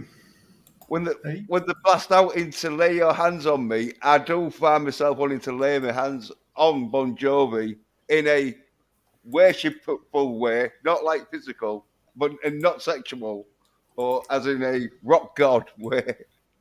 It's not like walking in the trees. No, it's a much different kind of appreciation. I don't know. I was getting really worried there. I thought you were going to say you want to lay your hands on yourself before you lay them on him. I was getting worried. No, that's just being sick and perverse. Like, I would not be doing that. Jens, did you forget what stream you're on? Yeah, well, I'm just saying, Bon John, he deserves more respect for his 80s albums.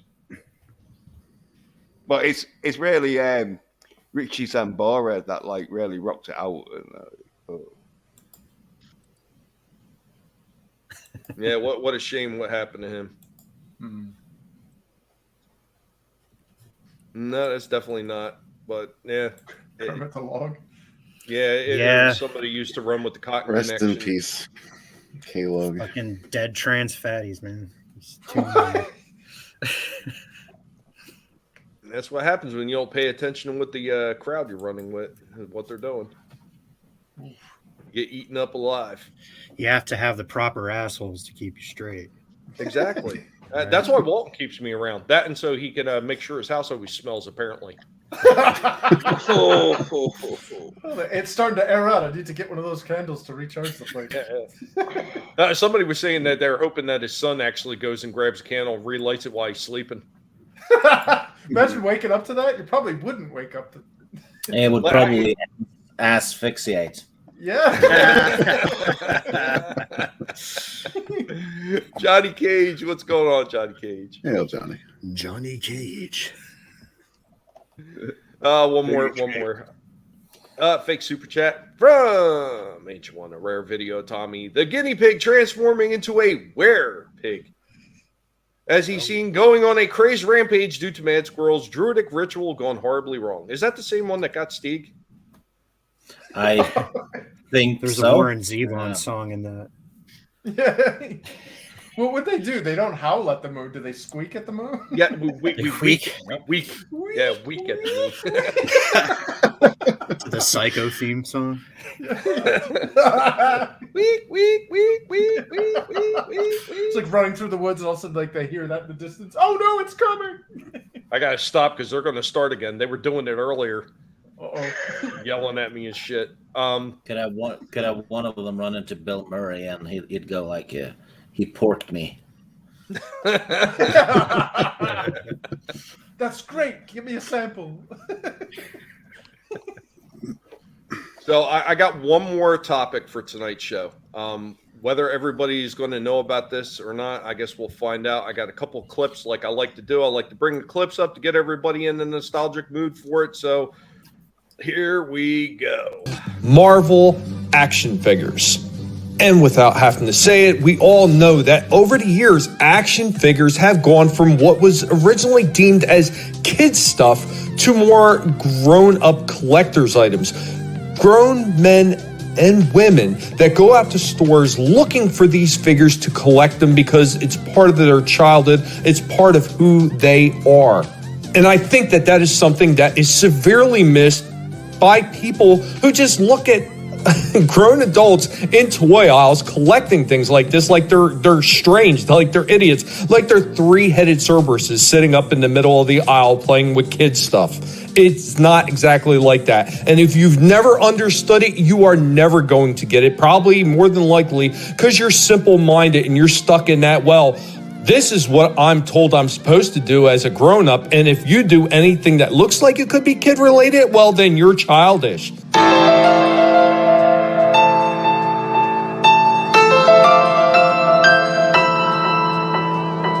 Well, you're a moron if you think that way. We at the Guinea Pig Collective, the Guinea Pig Menace, we do not give two shits if somebody gets offended because they're simple-minded. Now, I know most of you great people out there that are listening right there, my dear listeners, I know that you understand exactly where I'm coming from with this, and you understand it completely, but there are still simple-minded people out there who just don't think. Thank you very much. Thank you very much. Thank you very much. The way most people rationally would. They have to group you into a category and they need to shame you for it because you think outside the norm. Well, they can kiss the collective's fuzzy asses. So, we begin the foray into Marvel figures in 1972. What a good year. I was born in 72.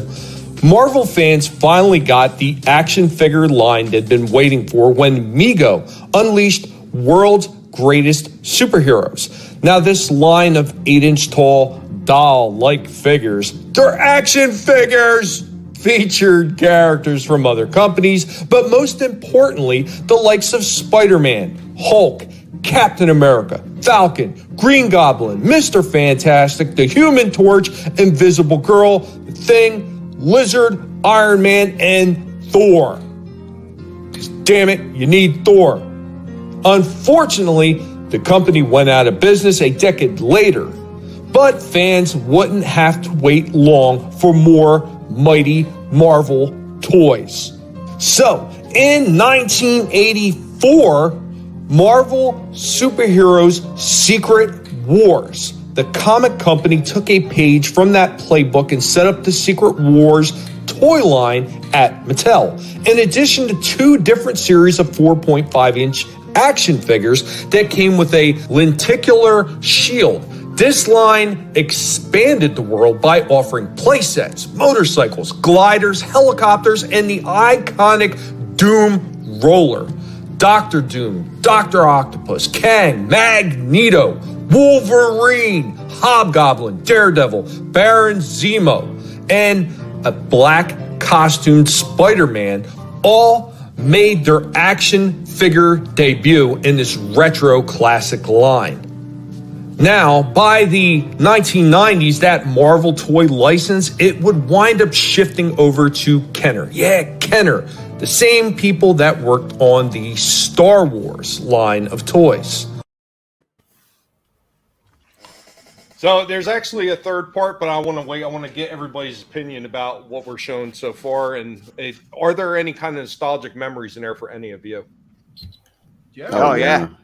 The Black Spider-Man one specifically, because I remember there was a dirt bike or a bike you could put him on too. Now, Fisk, he said Black Spider-Man costume specifically, so he wouldn't stir up, the Miles Morales fans.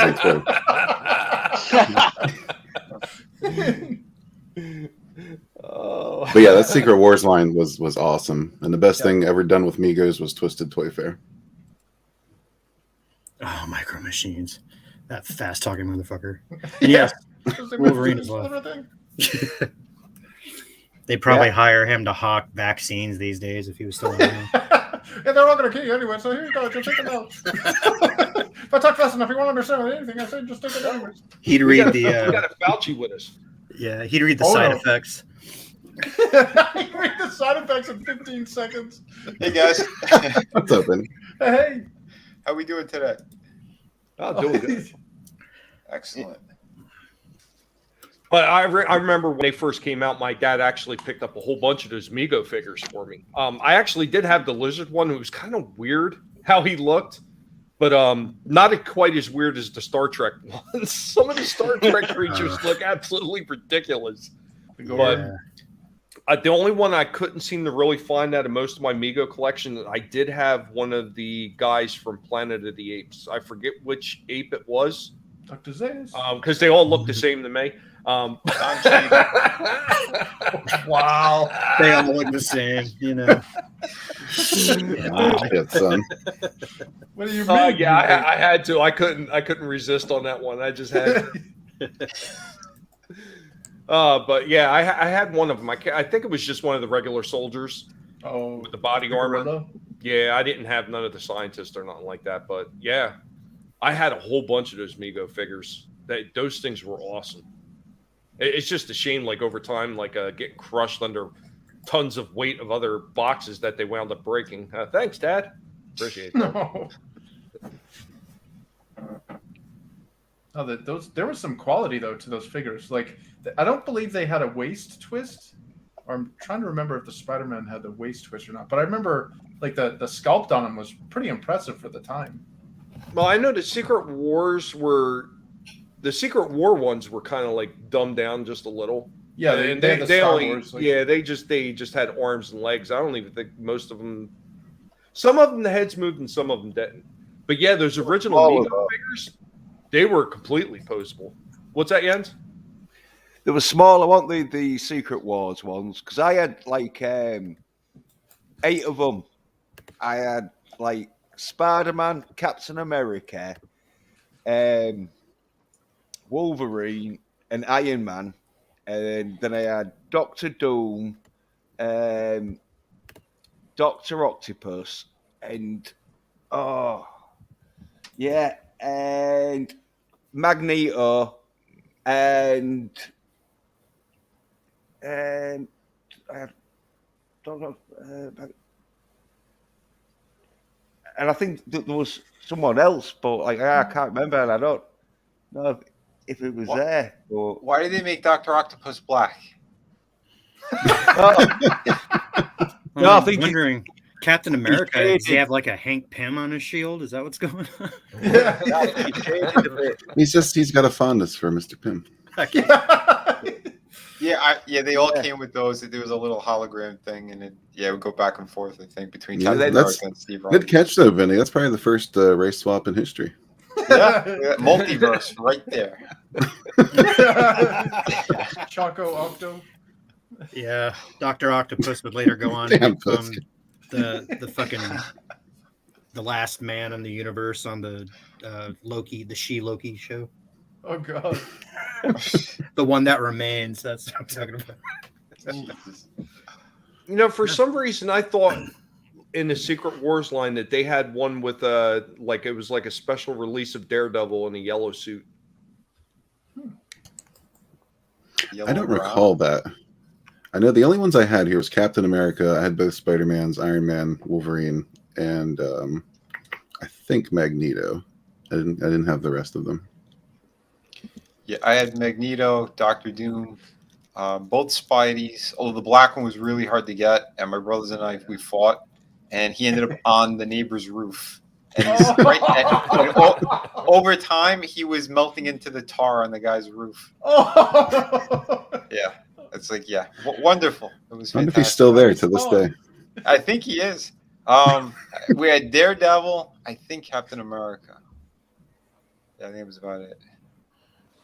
I had buddies that had these, but I never had complete toy sets as a kid. Same thing with Ninja Turtles. I had all the Ninja Turtles at some point, but never together. Oh wow! Yeah, I got all mine. Yeah, that's one of the few complete sets I ever actually did have was the Ninja Turtles. Did you get all their brown weapons too? Oh yeah. Right. That crazy little pizza that's also made out of the weapons material. Yeah. Well, it was like they gave you this rectangular weapons rack, and it was like they never used any of these weapons. He can't even hold the shurikens. Like. Yeah, I seen it age one. I'll get to it, in a little while. I didn't forget it. They could hold all those weapons if you were creative enough. Yeah. Where could they hold them? Yeah. If you were creative enough. Pizza dude's got 30 seconds. Oh, man. But I don't know. I think about a lot of these toys though, and it really just takes me back to those times. Like all these different toys, they were just so much fun to collect. And I think the difference is, even though they were absolutely ridiculous as far as posability, considering where most of the other lines of toys were heading at that time, they were still just so unique because they were the first, I would say, collectible version of like any kind of Marvel superheroes, because everything else was Demigo dolls, and they were a lot harder to come by. These, because they were so much smaller, they were a lot easier to collect, and they were, of course, cheaper too. Oh yeah. Yeah, back in those days, I wasn't all that concerned about posability. I just wanted them to kick each other's asses. Right. Yeah, like lift one leg. Well, did in Cap the actually UK, come? Oh, sorry. I was going to say, in the UK, I don't think they really sold them separately. I got mine through a catalogue. It was, and that's why I had to buy all four, because there was cheaper if you bought all four one Christmas. So I'm not sure if they sold them separately in the UK. What did they have, a Captain Britain version instead of Captain America? No. As I say, I I didn't even know there was Daredevil and Falcon and black suited Spider-Man, because they just had 4 good guys and 4 bad guys. Oh. Yeah, and there's a bad guy that I had, but I'm kind of thinking it's not there because there must be more sort of ones. Well, I got a question for you, Jens. We know that David Prowse played Darth Vader, but he was also the Cross Guard in England. Did they do any action figures of that guy? I think they might have done. It was the Green Cross Code. Yeah. Because well, basically, it was just one of them public safety announcement video things where it's like, oh yeah, don't cross the road, and so yeah, he'd be like stopping kids just running out. Force chokes them like. He killed the younglings. Yeah. These things happen. You don't want to see those videos. Their genes should not be passed on. Yeah. He forget though, trained up Christopher Reed for Superman because apparently when Christopher Reed got the part, he needed to put a bit more mass to look more sort of Superman, and so he like trained with Darth Vader. So and it wasn't even like that he was a small guy either, you know. No. Well, yeah, Darth Vader, dude. I forget his name, but yeah, he like was a into his bodybuilding and that, and so he was like one of them where I think he could have gone pro and you know done more body sort of like lifting. So yeah, he was a bodybuilder. Yeah, but he went more into film, so it meant he couldn't like go. Well, he was also in Clockwork Orange. Sure was. Yeah. But you know, I mean, when they did like the screen testing for him and they had him talking in those scenes, it was absolutely hilarious. But I always thought, how much funnier could it have been if you would have seen a screen testing like Vader like that with, get ready for this, Mike Tyson. Right. I want to know what happened to the plans he sent me. Oh, God. Oh. You failed me for the last time, Admiral. I find your lack of faith disturbing. Your lack of face. You guys are so funny. I'm going to knock you out. Holy shit. Oh, so does he do that like the thing that he did in The Hangover when the guy starts ragging on his your conviction to that old religion and blah, instead of like he just goes do do do do do do. Mike Tyson's most difficult opponent, the letter S. Yeah, he's a big loser in that one. It's like, what is that, like a 0 and 122? He's just lost every single time. Damn. Tougher at Tuckatash. Let me get to this fake super chat before it gets so buried I can't find it from H1. So H1 had a third super chat, fake super chat. A video of Steve Kenobi transforming into a cute fuzzy squirrel with Ankh symbols and Viking symbols on his fur, where he goes on a crazy rampage. No doubt with fireworks. I only do that when there's a full moon. It's best with it.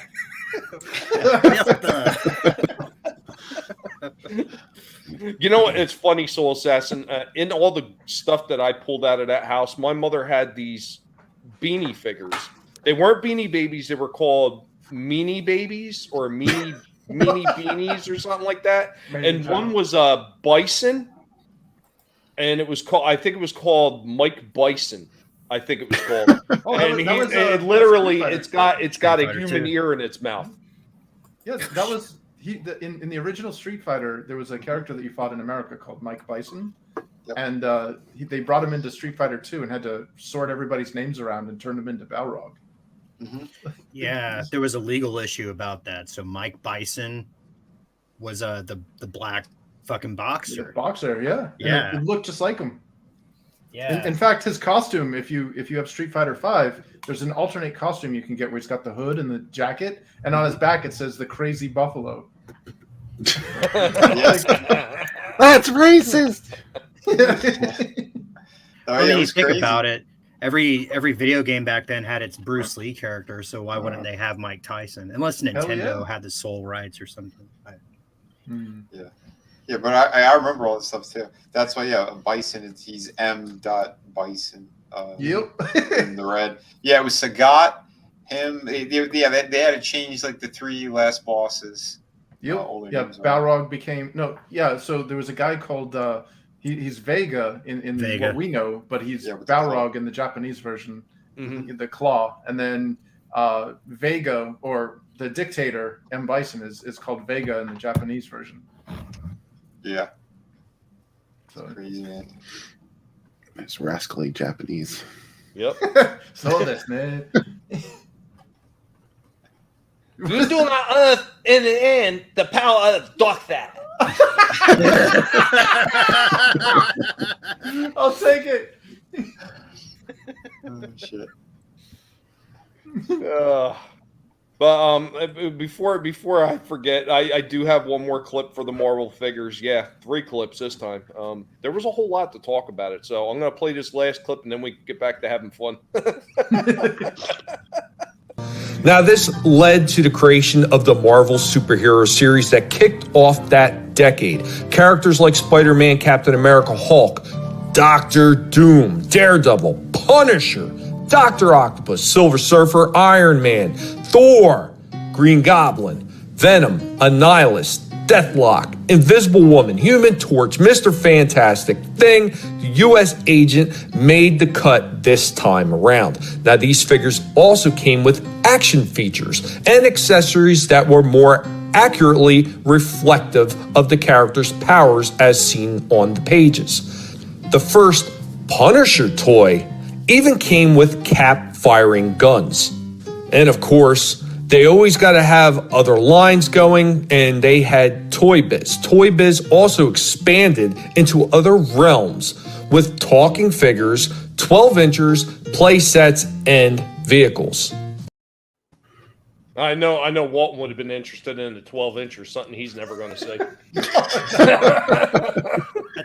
That's really why Toys R Us went out of business. Well, nothing he's ever going to have, we should say. Holy shit. C is a whole different story. I could say something, but I won't go there. Why not? Why stop? No point in steering now. No, I did have a lot of those at least figures. at least it's not Drew size. Oh, no. Beware the That Drew. wraps around the world a few times. Yeah. I had a few of those figures, and I actually had a few that wasn't in the list that I was talking about, and one of them was kind of weird. It was a Venom figure, and basically it had a push button on the back, and there was like this black powder that came with it that you would mix with water and put into the figure. It would come out of his chest. Yeah, and it would shoot out of his chest. Yeah, I had that. Whoa. Is it just like a slime? It wasn't even a slime. It was just a black powder that you would mix with liquid. Well, they did 2 versions. Yeah, there was one that was like a powder, and one that actually it was like some kind of sticky black material. And Wow. you like pump it through. It was so gross. The kids are playing with it like, I'll get you, Spider-Man. Ew! Shooting it in their eyes. Yeah. Yeah. Burn. Kids are getting toxin poison. Fauci greenlit that toy. Excellent. This will work fine on my beagles. He's like, yes. It gave the beagles AIDS. Let's see what it does to the kids. So what's that, Vinny? Is there any truth to the rumor that you're going to be doing the Fauci figure? I am not. People keep sending me this effing thing. I'm like, yeah, I've seen it. People keep sending it to me. I'm like, I have no interest in it whatsoever. Everybody, here's what you got to do. You got to find the Fauci figure and send it to Vinny. If you send it to me, I'll review it and then I'll destroy it. Oh, that should be part of the review. Oh, hell yeah. We could do that. The question is, how will you destroy it? We'll be very creative. Well, if you get multiples, you could do it multiple ways. This is true. You could jab it to death. Yeah. That I don't know, Red, because if Walton hears that, he might be thinking of something else. Yeah, I do have some knives I can stab him with. Do some Terminator 2 branding death. for my friend. I don't even know what that would possess anybody to even want to make a figure like that. Well, they're cultists. It's another idol that they could pray to. Mm-hmm. No, yeah, well, that's what you were saying about that candle. It was a Fauci candle. That's right. The cult of the candle. Cult of the candle. No, what would a Fauci candle smell like? You sent it already to Walton. I wonder if there's a way to get like the smell of wet dog into those candles too. I think that might be. Oh. You're wrong. You're wrong. It's dog fur and children's tears. That's what it's gonna smell like. And shit.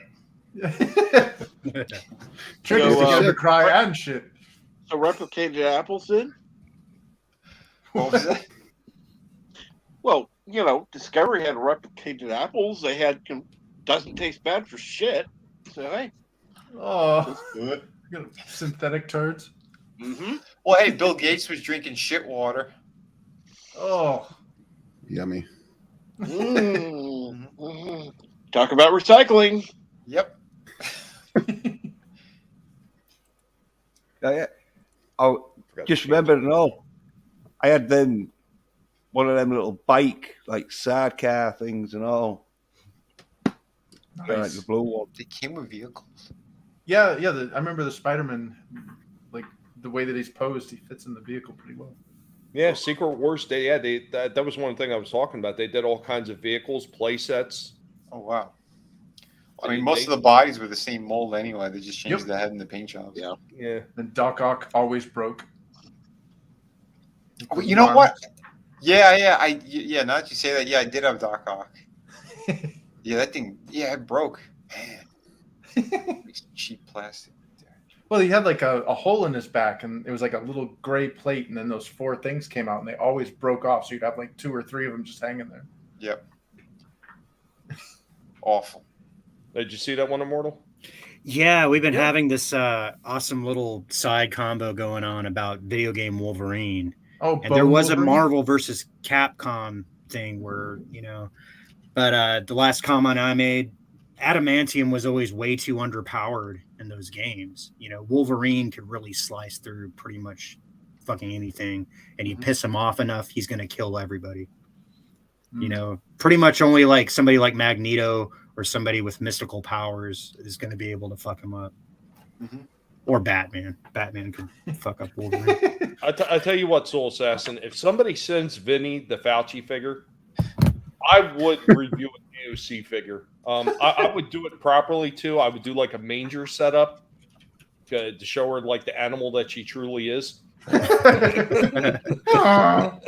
Due to the figure, what Fauci did to the puppies. What's going on, Frankie?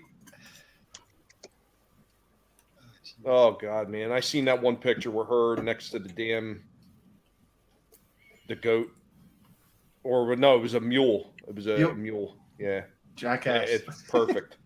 Yeah, we couldn't tell if they were like photoshopped out her teeth and put it in the mule or vice versa. Oh, what I showed last night. Hey, what's up, Subhuman? Welcome, buddy. Poo water. I'm sure that's what everything tastes like for Walton right now, because I know that shit was everywhere in his house. I know it. Here's the thing. I tested those candles out before I sent it to him. So I know how bad they smell. And the test one that I had sitting here was not as bad as his, and I know how bad that one stunk.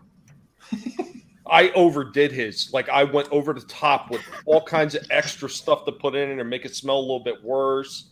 Like, there was a special, sewage spray stuff that I sprayed all up in the cap of the candle glass. Diabolical. It was all dripping. That's why he was saying, "Oh, it's sweating." It's not sweating. It was all that stank stuff that was dripping off the cap. That's why when he first lit it, you could hear it crackling, like it's like snapping and popping in. The flavor crystals. Yeah. And I figured I didn't want any of that smell to run out. I didn't want it to like weaken over time if it was sitting out. That's why I double bagged it. I didn't double bag it so much just so I didn't have to smell it. I double bag it so it'd be pungent when I delivered it to him. Bless your heart. You should have thrown in some corn. You know what? If I would have had one of those seal bag things, you know, where it like shrink wraps it like Chris had for his books, I would have shrink wrapped that thing. That would have kept the flavor in there for him. Doing a good Lord's work. I'm trying to figure out how I'm going to outdo that one because that was an awfully good one. I got to figure out a way to outdo it, like maybe like an ass-scented shirt or something for him. Oh, I got this really cool shirt from Tiny Me and the Guinea Pig Collector for my channel. And, hey, what's that? Oh God! If you wash it, it comes right out, Walton. Then the next thing you know, it's all in his washer. Oh yeah, it bleeds into everything. Should start a hashtag send Walton shit. Yeah. Hey, I had that happen once. Yeah. Some people, they get really pissed off. I got doxxed once when I was living out in California because I was making fun of a Saints Row video. It was a musical or something, and I said that I didn't really appreciate the commercial because I was heterosexual, and guy got super butthurt and somehow doxed me, and then the next thing I know, I'm opening my mailbox and there's a box full of human shit. Wow. Yeah. And when they care enough to send you only the best. Yeah, exactly. I was like, wow. Like, somebody's very passionate about their musicals. Yeah. Gail Simone. Hey, you don't need to take that shit. Yeah. Return to sender. Yeah.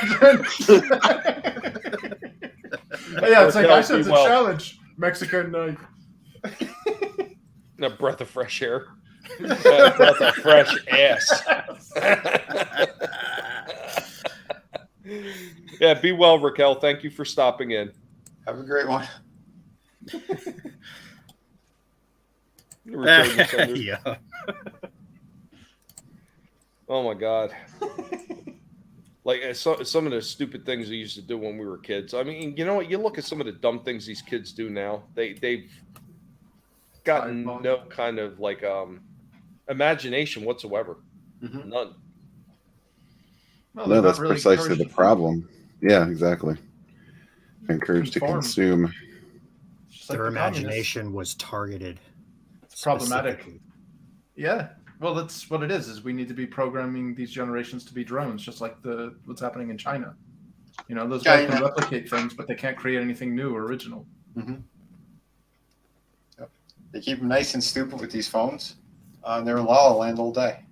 Well, they keep rebooting our properties and trying to tell our kids that they mean something different than they actually did. Well, I mean, that's the thing is, and they come up with that bullshit story that we're doing it to actually show a new generation these properties. No, you're not, because if you were just going to show them these properties, all you have to do is like remaster them. You don't need to remake them.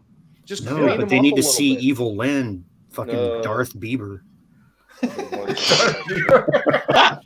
Baby. You know, I sure hope for whatever justices is out in the world that somehow Kevin Smith's funding for Clerks 3 got cut. Hopefully it just gets clipped.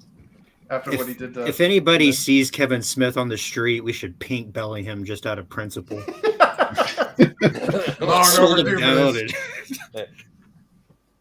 What do the Gomer Pyle to him like they did in Full Metal Jacket? With Pink belly him, give him a dead leg, and then you haven't hurt his face, so he can still go and cry on camera, and then we can make a video about it. He built his career on dumping all over George Lucas's prequels, and then he gets epically butthurt when people do the same to him. You know, it's like you're a little bit of a hypocrite there, buddy. Well, he started doing that with Star Wars, with Disney Star Wars. He was shilling so hard for him. Oh, God. He started crying about it and attacking people. And as far as snipped, I'm sure that his wife and his daughter snipped him a long time ago. Oh yeah. I wonder if he's one of those people who haven't canceled their fucking Star Wars hotel reservations. All three of them. Yeah, he's one of the keepers. Well, doesn't that like violate all sorts of like fire code things too, where they like lock you in to this like hotel? You would think. I saw like a drunk 3PO thing where they shuttle you underground somehow to Galaxy's Edge, where they let you out for feeding. You know, you can go pay like $100 for a sandwich or like the blue milk or whatever the fuck. Well, yeah, no, that was the thing. I remember him talking about it. He said that their meals are included. He said there's meals included, but once again, it's the garbage in the park. You're not getting anything special for all that extra money that you're paying to stay in that damn thing. And it'd be full of soy. Yeah. Well, of course it's full of soy. Yes, mandatory. How much are death sticks? You know. I want some death sticks. You need death sticks to be able to get through that experience. Yeah, exactly. Yeah, I'm not creative. We kidnapped the turd.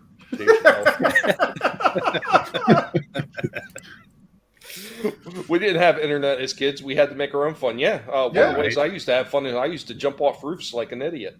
Okay. Here's a good question. When is the last time you guys saw a payphone? And one, just a payphone out in the wild. It's been a while. I remember seeing an empty box where the payphone was. Yeah. Right. Last time I actually saw a payphone, 5 years ago. 5 years. I find dilapidated ones every now and then, but they're not functional. And there's that like empty folder thing that used to have the yellow pages in it. It's just flapping around in the fucking wind. Looks pathetic in a snowstorm. Oh, even back when they still had those, I mean, you almost never found everything because people would just tear the pages out.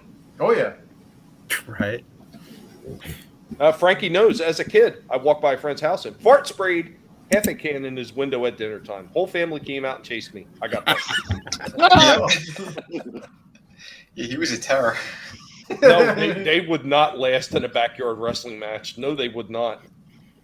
Dude. You know what? You see videos all the time. They can't even make it walking down the street half time because they're too busy with their face and their phone. Yeah. They're running there's into some shit. videos out there where they've got hit by cars and shit like that. That's how Darwinism works. Mm-hmm. Survival of the fittest. Meanwhile, we're playing WWF, like jumping off of the roof and like landing on a trampoline. Oh yeah, Yeah. dude. Yeah. We'd watch all those action movies and shit too, and we'd be like running around the yard, like I don't know, going after imaginary predators. Hey, Brian Criscal, what's going on? Welcome. We've all tried to break. Hey, Brian. We've all tried to break a like plank of wood in the backyard with our bare hands. Usually not doing it go out much, but But you guys have rugby. Yeah. yeah. Basically football without the padding. Yeah. Like, It's like fuck the ball, beat the shit out of everybody. Yeah. Boy, we're getting in a scrum. Yeah, them scrums is a bit of a pile on, and when you get like metal studs scraped down your back, so You didn't need that nostril. yeah. I forget what town it is, but there's a town up in like Scotland or something where everybody gets in the scrum, like the whole town does it, and whoever the last man standing is just like the fucking legend for the day. And that's how voting should work. There is I forget what it's called, but basically to get like a ball and it lasts for an hour or two, and whoever's holding the ball at the end of the like day, and now that they've got like where you can team up, so you'll have like 5 like dudes, one of them like holding the ball, whilst the other like 4 are like trying to beat off people and that, and it's like Can you rephrase that? but, yeah. I don't think you should be holding somebody's ball and trying to beat people off. Yeah, Agreed. yeah. The ball is leather sort of air ball. That's like Ball is life. yeah. It's not like grab testicles and see who's got the most testicles collection. Yeah. Anybody ever try to take your man?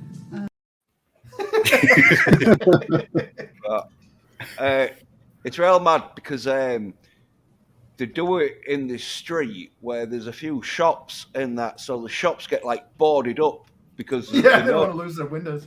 Yeah, and the last one I saw, there was some dude trying to like kick another dude in the head whilst like holding on to a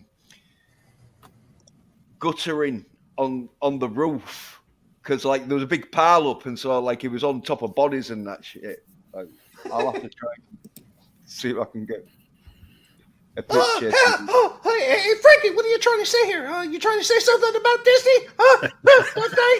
Okay, I'll come find out where you live. Me and Pluto, we'll take care of you real good.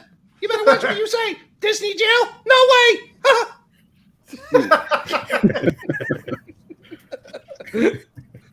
Oh my god. The first porno was G.I. Joe banging Barbie. Nice. Yeah. That grainy 80s Betamax porn. Come on, Scrabble channels were the best in the 80s. Fucking Swedish erotica. Where they like dubbed the sex sounds. Yeah, and it was just like terrible fucking jazz. It's like So, no, that was the best though. Is you get those like the VHS like old 80s or 70s porn or whatever, and like their voices don't match because it's dubbed. You had to it's like fuck with the tracking for like 2 minutes to see anything. Like, hello, how are you doing, Debbie?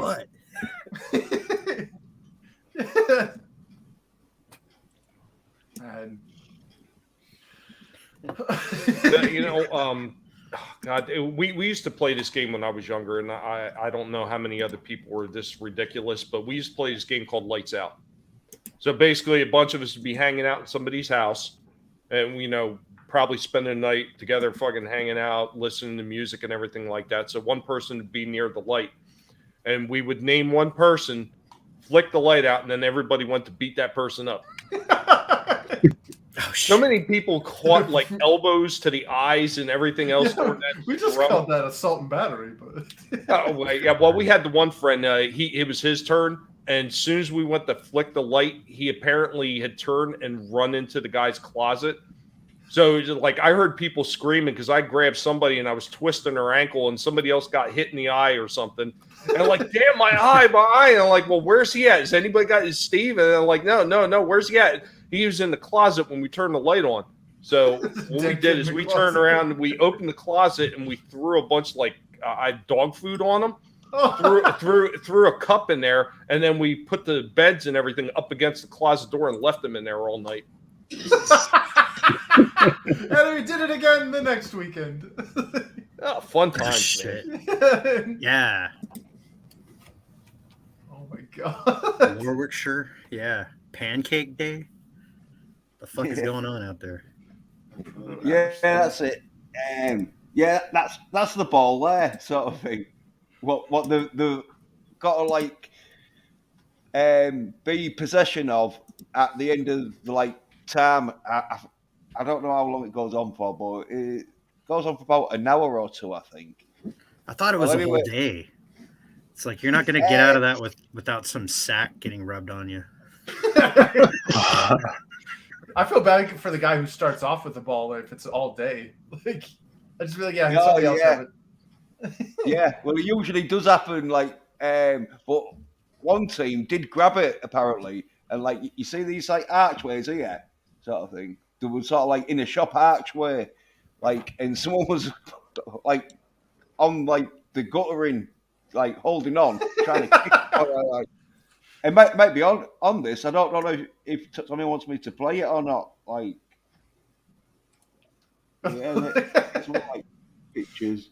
This is all them crazy white people stuff.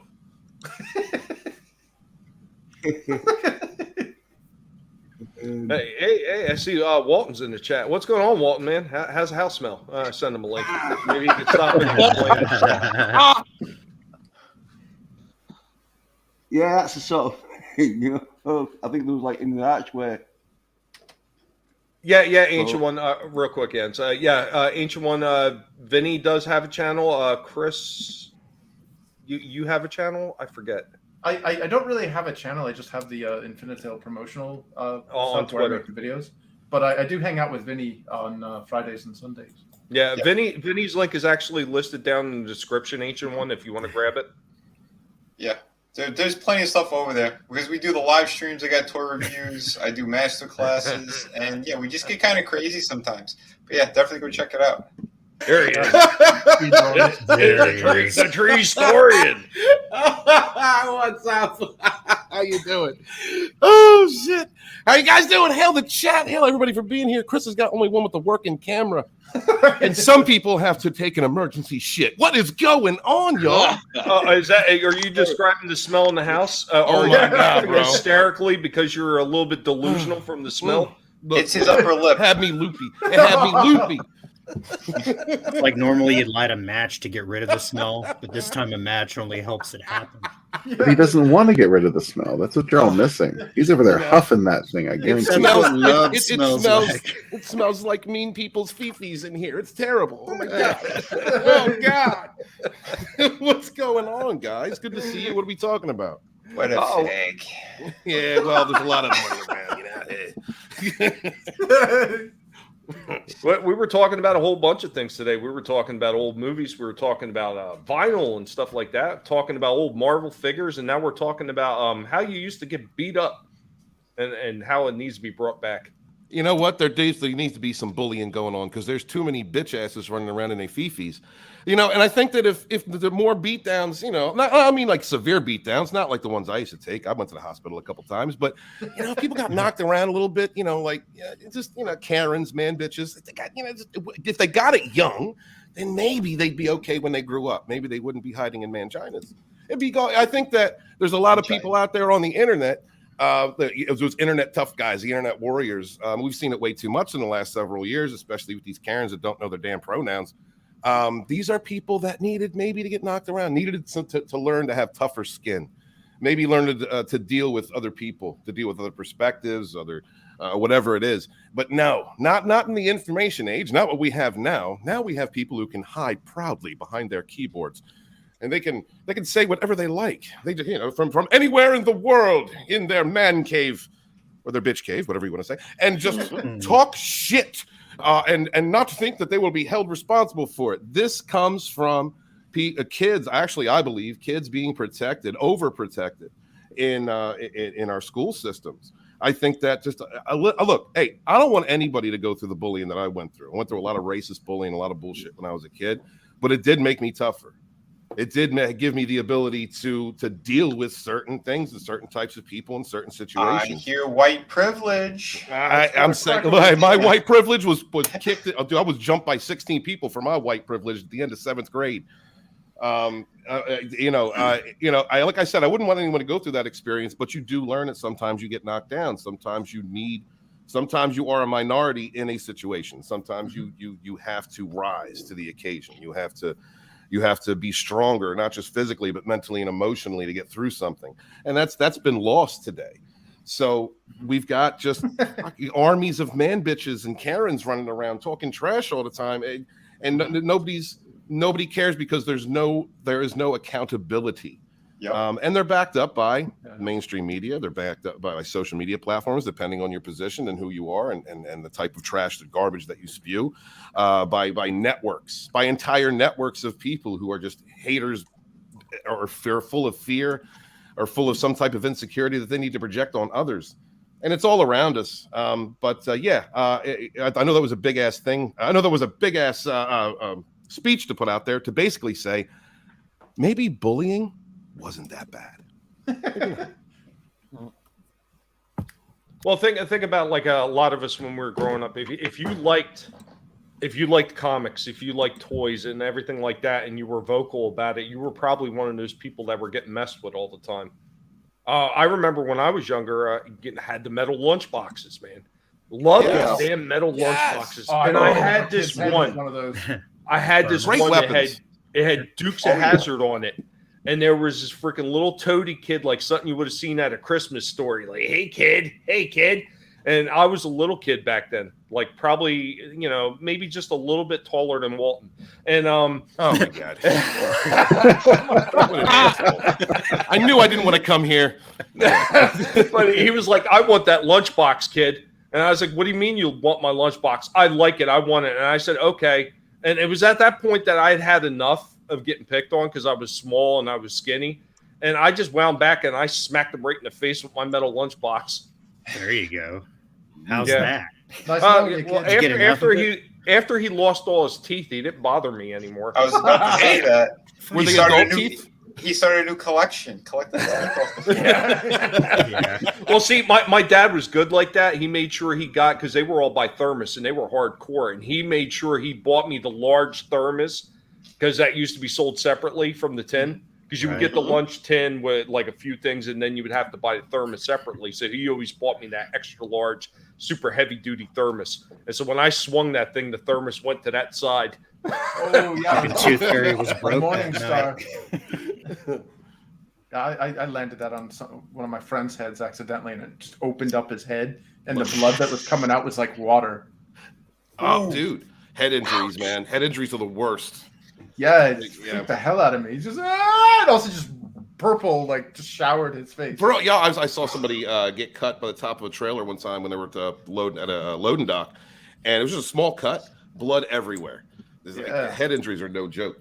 No. It says I once got jumped by 3 people who started a fight with me in 7th grade. 3 people got some sense knocked into them while I walked home. Hail to you, brother. It was just me and my best friend, and we got jumped by 16 people, and there was no. No, I don't care who you are. You're not surviving that. Yeah, 16. That's like a lynching. It was oddly enough, they called themselves the lynch mob. Yeah, man, it was a bunch of black kids and white kids who thought they were. But oh no, I was a metalhead, so yo boys were not right.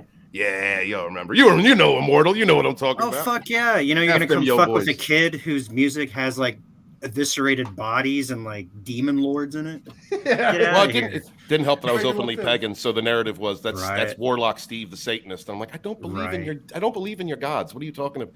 Dude, man, I had that heavy metal, long hair, leather jacket. They hated me. They probably hated you because you were fucking their girlfriends. No, they hated me because I was an individual. People hate loud, proud individuals, man. They like to collect together in their little in their networks of like-minded people and complain to one another.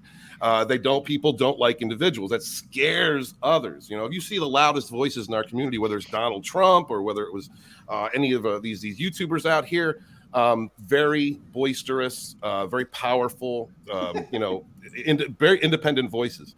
They get the most drama because of others' insecurities, not because of who they are. I mean, Trump is a great example of that.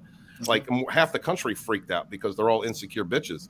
And he didn't care what anybody thought or what, I'm not saying he was perfect, but he did not care what people thought of him. And he knew what was right in his mind, from his perspective. And the hate and vitriol that he got worldwide was because of his strength of character and individuality. Well, he was outside their system. They couldn't exactly. He made his own way. Exactly, Immortal. And people fear that. People are very scared of that. They want you to come together in your little collectives. Then you get behind the fence, sheeple. Get in there, put your mask on, get in that fence. Listen to trust the science. Comply or die. Right, exactly. Comply or die. It's gonna be a long, cold, hard, dark winter. Strive to be an individual, my friends. You may get hate for it out there in the chat. Love y'all. Strive to be an individual. Be proud of who you are. Do not let anybody dictate who you are, or what you should do, or who you be. You do it for yourself. You be a strong individual. You lead by example. Never let anyone tell you what you can or can't talk about or what you can and can't say, because your silence gives consent. See, that thing is catchy, isn't it? I love that. I love that outro, bro. But if you take that really to its logical conclusion, if we didn't have the people that were willing to step outside of their comfort zone, we would have never got all these amazing franchises from the past. We would have never got such amazing music.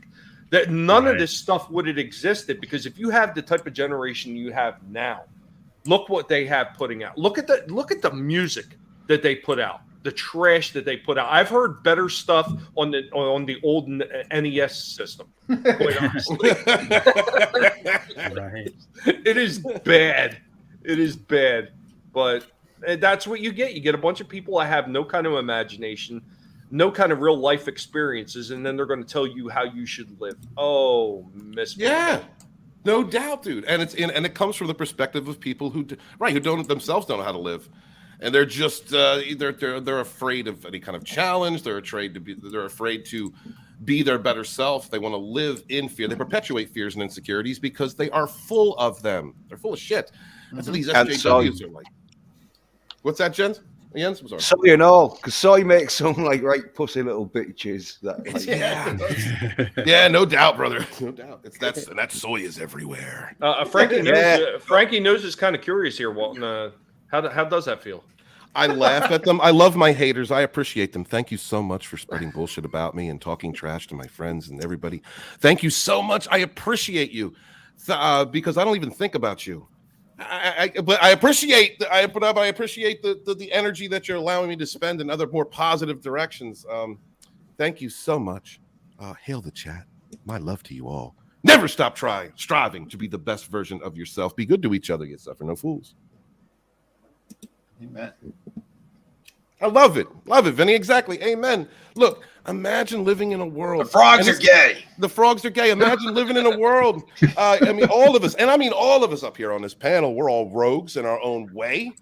Just imagine being so important to someone else, and it don't matter who they are, what they work, where they work. It doesn't matter how many subs they have. Doesn't matter how professional, how long they've been a professional.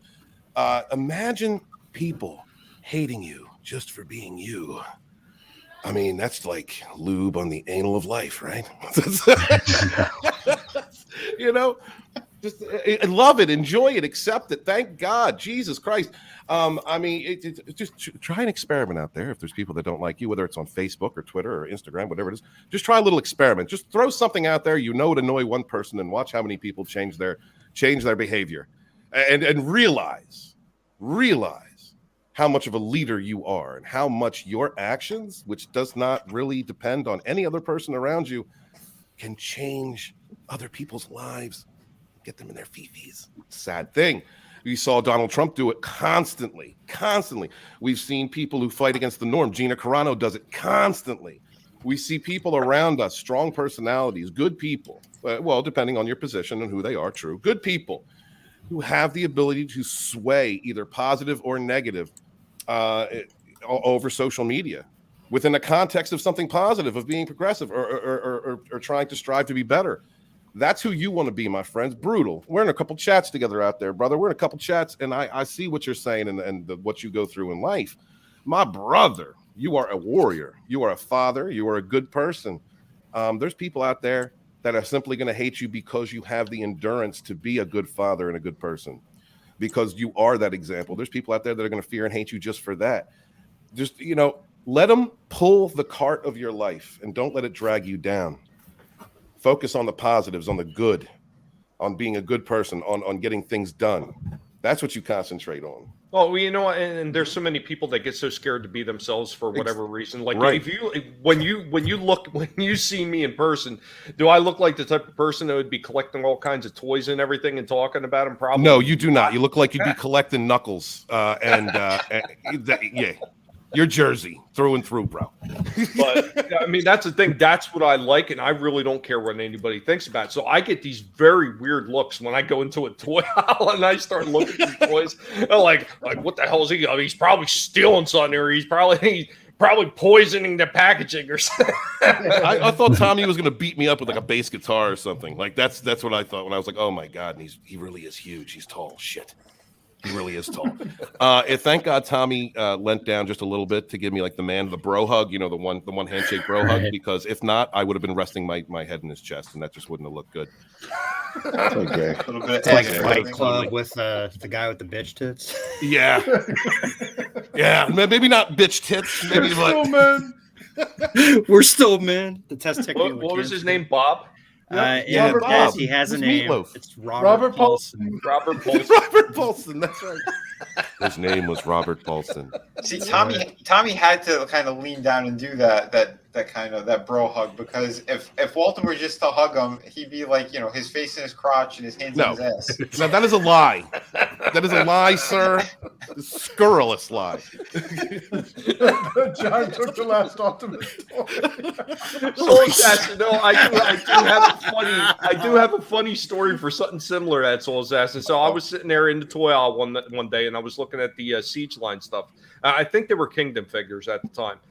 Maybe they might have been Earthrise. No, they were Earthrise. So I'm sitting there, I'm looking at all these figures, and I picked up, I think it was Shockwave or something. I was looking at it, I was like, oh, I already picked this one up, because it was one of those moments I was telling Vinny about. I forgot I picked up certain figures, and I went to pick them up again. So I picked up and looking at it, I was like, oh, I already got this one. And I went to put it down, and the little kid was standing right there with his mother, and this kid couldn't have been no more than maybe 8, at the most.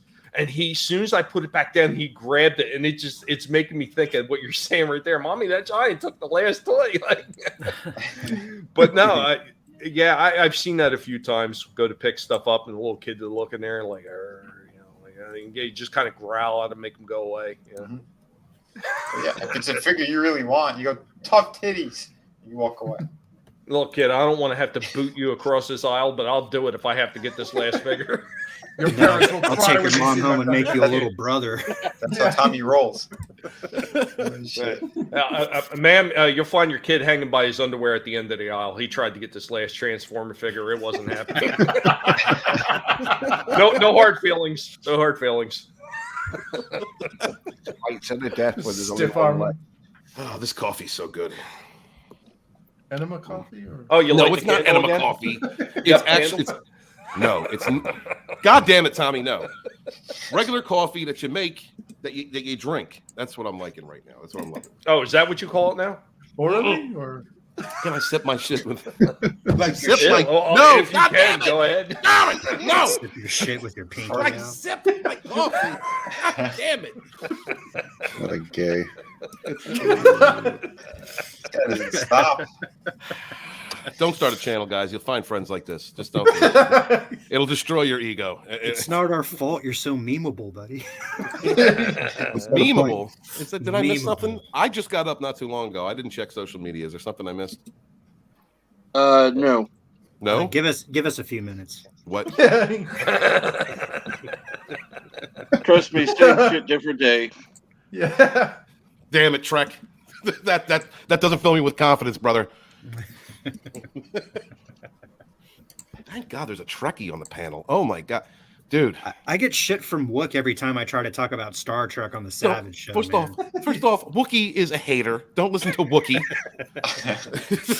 I love Star Wars. Don't get me wrong, but I love them both, and it's like the Beatles and the Stones to some people. It's like well, the Beatles is Star Trek for me. I love Star Trek, and I would, like I said, I've been able to talk about Star Wars on my channel because I don't love it as much as Star Trek. I can't talk about Star Trek because I'll just rage. It'll just be me going all the fucking time. New Trek is New Trek is awful. New Trek is. Do I want to go into this? Do we have time? Hold on. Well, let me. Here's what you need to do. Hold on. We got a short intermission here, thanks to Bone. The best part of waking up is Walton's in your butt. You know what I hate? Is that every time I read or hear that, all I hear is according to Christy, and I can't stand that bitch. I don't know. My daughter did an amazing job when she did that one for you. Yeah. Oh, yeah. Your daughter did a great job. Yeah. Oh, yeah. Thank you. Yeah. Oh, thank your whole family for getting involved in that. No, just that one stream when Christy came on there and sang it. That clip was just. God, what a troll. Every coffee commercial has a G major chord in it, so it's like. Somebody's talking about Walton's coffee now. Are you about to sing this? I'll be like, yeah. Are you going to serenade my ass? Early. Musical starts to kick in. There's only one kind of jungle cat that will swallow the coffee for Walton. Coming soon, Walton's Best in Keurig. Right. Is that gay cups? That's going to be a big Keurig. Oh, man. No, I can't talk about Trek, Captain Trek. I can't do it because I'll rage out, man. It's where we went. Look, first of all, I love Enterprise. It got cut way too short. I think Enterprise was hitting its stride. If they would have just had better opening theme, then I would have been all about it. Okay, thank you. Yeah, you know what? Why did it have lyrics? I swear I must be the lone voice on that because I like that intro. I Well, like you like Bon Jovi. Don't get me They had wrong. 2 intros though, and they both. Don't get me wrong. I like the song. And they did have a decent intro for the Mirror Universe episodes. Yes. Okay. However, this is my opinion, and I'm stating it plainly. Star Trek should have an orchestral theme. Period. I hate disco. It has a superior intro to Enterprise. Well, that's Alexander Courage, man. He set the tone. It's the only thing about disco that I can tolerate.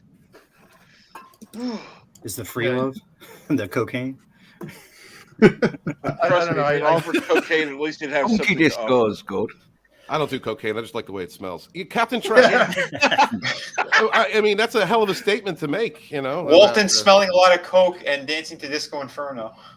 So what I'm really interested in hearing is why Captain Trek is so angry about disco. I mean, can you tell us about your Disco Inferno days? I mean, obviously there's some kind of bad history there. I think it's bad and. Oh God! I just. See, what I want to do is I've been talking to Orville Nation. I'm trying to get him. He's a good dude. To review Discovery. He has sworn if he does it, he is going to be going off the wall and sounding like Doomcock. Yeah, I don't blame him. I want to see this. Look, it's a lot of hatred. There's a lot of pain in disco, though. In Discovery, man, there's a lot of pain in there. I mean, I want to see it too because I can't do it myself. It will not be good.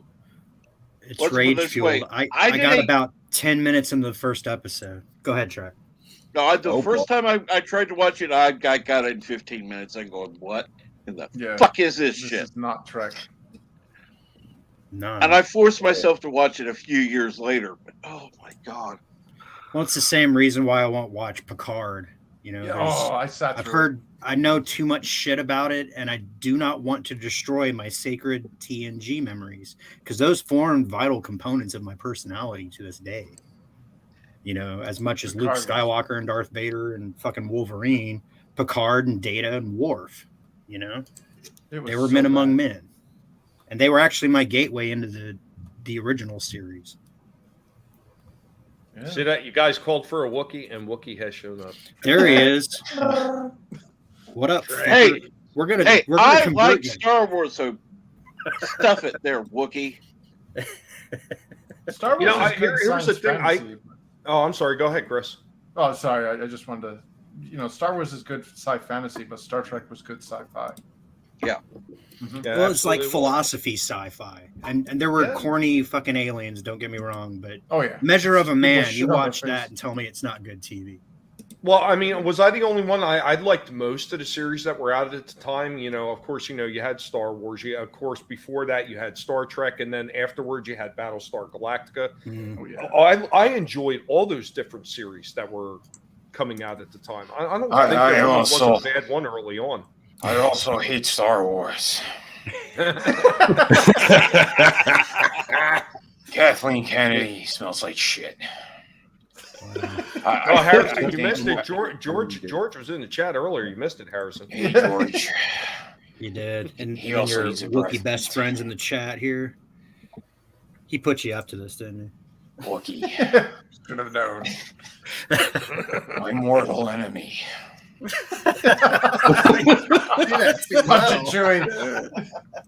used to be friends on it, yeah? Wife.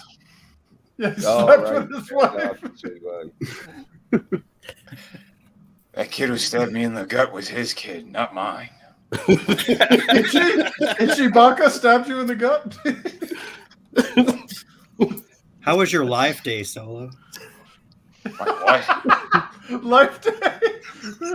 A drunken Carrie Fisher singing this horrible, nonsensical song while everybody's in like 80s choir robes. She was my princess, high on coke and booze. My kind of thing. No, I already did it once. Go back to my live stream if you want to see you know that. what, Walton? This is very old school. This is very retro discussion since it's already happened in the past, and you probably should light that candle again, just for the sake of everybody in the chat. They should hear you choke. The wax of Satan's balls is outside my house. I'm not bringing that shit in. It's just like people know when you can get used to it, you know. No, Jens, no, that's not how this works. It was awful. You're wasting money there, aren't you? He bought you a candle. You know what you're doing? Check it outside. This is not an advertising thing, Jens, and please don't spin this around on me. All right, this is not like that. My house smelled like ass. I don't even know what type of demonic, foul, septic ass for like an hour and a half. Some people like that, you know. Well, some people can like that in their own house, but not mine. That was disgusting. You have to do like an ash banishing spell now. I would have to make a sacrifice to the Cthulhu, all right, to get that smell out of my house. I'm not doing it again. And Walton is one of the biggest ingrates I've ever met. Tommy goes to all this trouble over the course of a year making this perfect gift for him, and this is it. This is what he got. Red, I thought you were my friend. I thought you were my friend. Oh, yeah, You're as big a dick as Tommy. Put everything he had into it. Burritos, tacos. If those tacos came out of Satan's ass, yeah. Don't worry, Walton. Don't worry. If there's one thing that I have learned from watching you like gag and run and fall down, is that I've got to figure out a way to outdo that now. There's no need to outdo that, Tommy. All right, you got what you wanted. Somebody said my name. I heard Satan's ass. Hello, peasants. It's me, Nancy Pelosi. All right, Nancy, you want some vodka? It's my vodka. It's all my vodka. It's Scotch. Yeah. I hate people, but I love to drink. I find out peasants. Hey, Nancy, come get my gun. We'll get it after we kill most of the population. Then we're gonna come after your guns next. Okay. She's You right. better- We're gonna you better murder bring you some all. help. Brutal, that's a good idea. Come take my gun, bitch. Right? I loved you in a Spider-Man No Way Home, Alex Jones. That was awesome. Yeah. He flipped out about that. I'm gonna leave that candle. He's like, they made me the bad guy. Yeah. Did he say something about that? He did. That's I awesome. saw what they did. I gotta Yeah. find that fucking news article, man. That's It was on his channel. On Ben.video. I'm gonna That's move funny. that candle, Brutal, because if I don't get mail, then I'll know why. There's a ward around the house. I think you should like do a prize competition. If you don't want it, maybe someone else will love the smell of shit in their house. You know what? That's a good idea. We should definitely do. We should have a giveaway. We should do that. Thank you, Jens. Who lit that thing in your house, Walton? Wookie I can't did. remember. I am a man of my word, Wookie. Don't spin this the fuck around on me. I am a man of my word. I promised Tommy I would like that damn thing if he did it, and I did it. Yeah. He did. See, Frankie knows that candle was made from 2,000 guinea pig droppings and love. Yes. You're not helping, Frankie. Fed them some like beefaroni and then packaged it. Cuttlefish. Sorry, Kyle. It could have been at all. My question, Walton, what are you going to send Tommy in return for him to open up? You know, The same thing that I sent EA after I bought that turd in a box called Command & Conquer 4, a turd in a bag. That's probably the best thing I could send back. And you're going to make me outdo everything. I sent. Are you sure you want to go down this journey? You don't understand the dark. I don't back down, Tommy. I don't back really? down. Oh, really? You were sure slipping and falling down all over the place after that candle. Do you sure you? I couldn't see. I couldn't see. My He eyes. kneel, but he does gag. Pepper spray. Yeah, it could be just that new smell that you just got to give it a minute or two. and then the pure fragrance comes through. First off, I couldn't see. Okay, and that's why that happened. With the packaging. My eyes were burning. Okay, I couldn't see. I'm just gonna sit here and watch Chris pet his pussy. All right, that's it. Yeah, talk amongst yourselves. I do not kneel. It's easy to claim that you don't kneel when you're 4 feet tall, anyway. Oh, fake super chat for Vinny. A video of Vinny Art performing a ritual so crazy as summons a bunch of crazy things as they go on a massive rampage. I do it every Friday and Sunday. Yeah. All these characters I do. Yeah. For some reason, I want to hear you the go. American Gladiators theme when you see. Look at this. I like where our chat. I like where our chat is going with this. No, I don't. What? No. That's not the kind of wood glaze that you want to use. It's so you have a particular wood glaze that you like. I've never met. Oh no, I don't see where this is going. That's not what I meant, and you know that's not what I meant. The rogues have gone to DEFCON 2. Jesus. DEFCON. DEFCON Deuce. Yeah. Fucked up, Immortal. I'm just reading the news, buddy. Why does it feel like I'm the most sane one on this stream? Right. Don't have to be crazy to be here, but it helps. I think you got the age, hadn't you? Of experience. Yeah. No, Age, experience, yes. I agree, Bruce. I think that would be wonderful. Walton should just have a whole new segment for trying out scented candles. No. What? No. Oh, absolutely. Bruce, you're my It's boy. all smell nice, huh? You want to get monetized again? Start a second channel? Do it. Yeah. Dude. Do it. It could be called Victorious Candle Reviews. It's always we're on our victories here. God damn it. Make that stench subtle. Yeah. I was actually trying to figure out how to layer the candle so it would smell like coffee at first, but unfortunately, when you're melting hot wax, it unfortunately melts all the wax underneath. So even if you set it with the stench underneath, so this ain't bad, and then it hits you. Yeah, unfortunately, it doesn't Tom, quite work that way. How did you put that monstrous thing together? Like what demons did you summon from the pits of Tardis? I actually have demons. You say? Oh, there it is. There she You'll is. explain it better than anyone. All right. He took a sprinkle from my cooch. He took some from my feet, some skin, and he put it together. Nancy Pelosi talking about her cooch. Yeah, that's right. Saliva. Listen, my blood is 99% pure alcohol. So we took a little sprinkle of my DNA, and Fauci, he also used that in AIDS, by the way. But we put it into the candle. When the electricity goes out. That's right. Yeah. We took some of AOC's turds, and we wiped it on her face, and we made her eat it a little bit, and then she spit into the candle wax, and then we get it's an extra putrid kind of smell of shit, right? And then we had Joe come over, and he was, he defecates all the time on himself. Yeah, I just emptied his diaper. Yeah, that's it. We just grabbed some of his diapers, and we squished and squeezed it, and it's pure. It's pure toxic waste. So, Walton, I would probably condemn your house right now and burn it to the ground. Burn the ashes. Yeah. I appreciate the time and loving that's gone into making this, and give it a second chance. There's an artistry to it. Yeah, I've had a medicine man, 2 Catholic priests, and in here already, and it hasn't done shit. It still smells like crap. Been able to exercise? Nah. You're wrong. You can't exorcise the demons. You just have to get more boosters, you son of a bitch. They're getting forced. The Twitch deer man.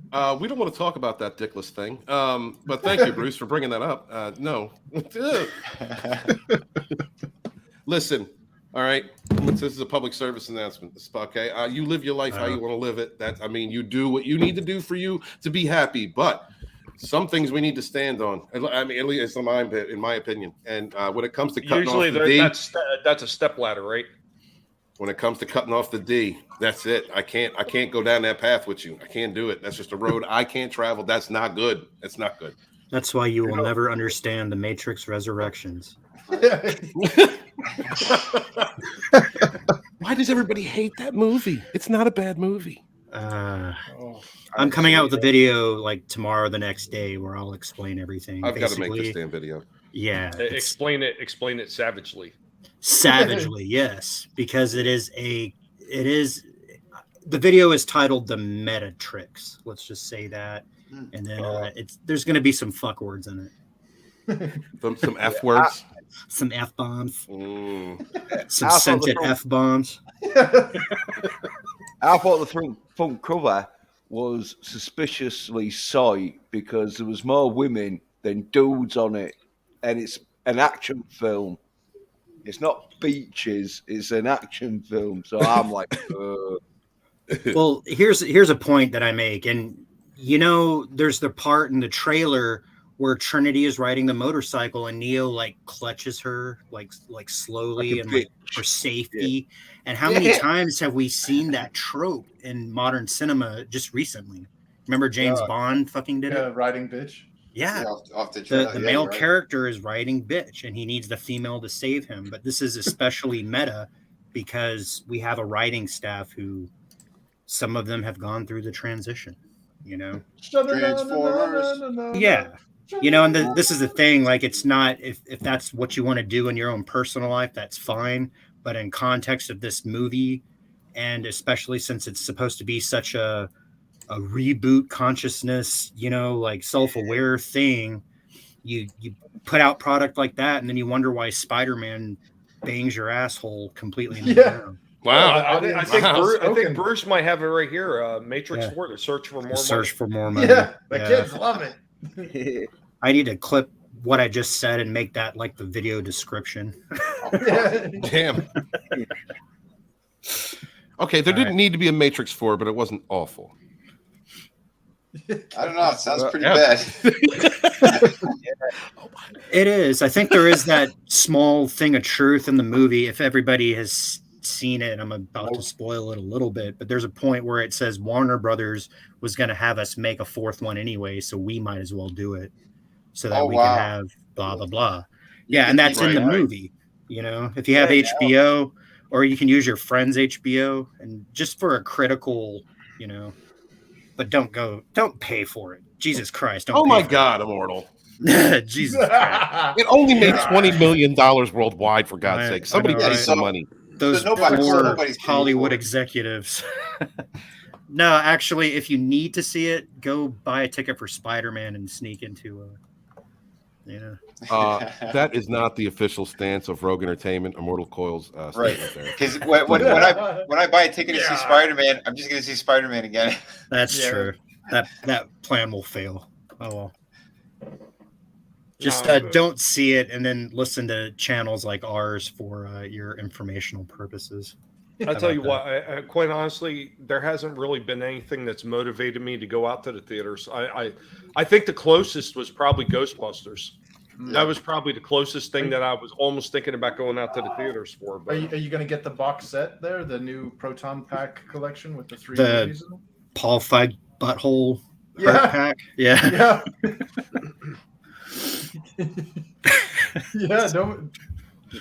Nobody wanted that mean-spirited man-bashing SNL skit. Sorry, that's not Ghostbusters.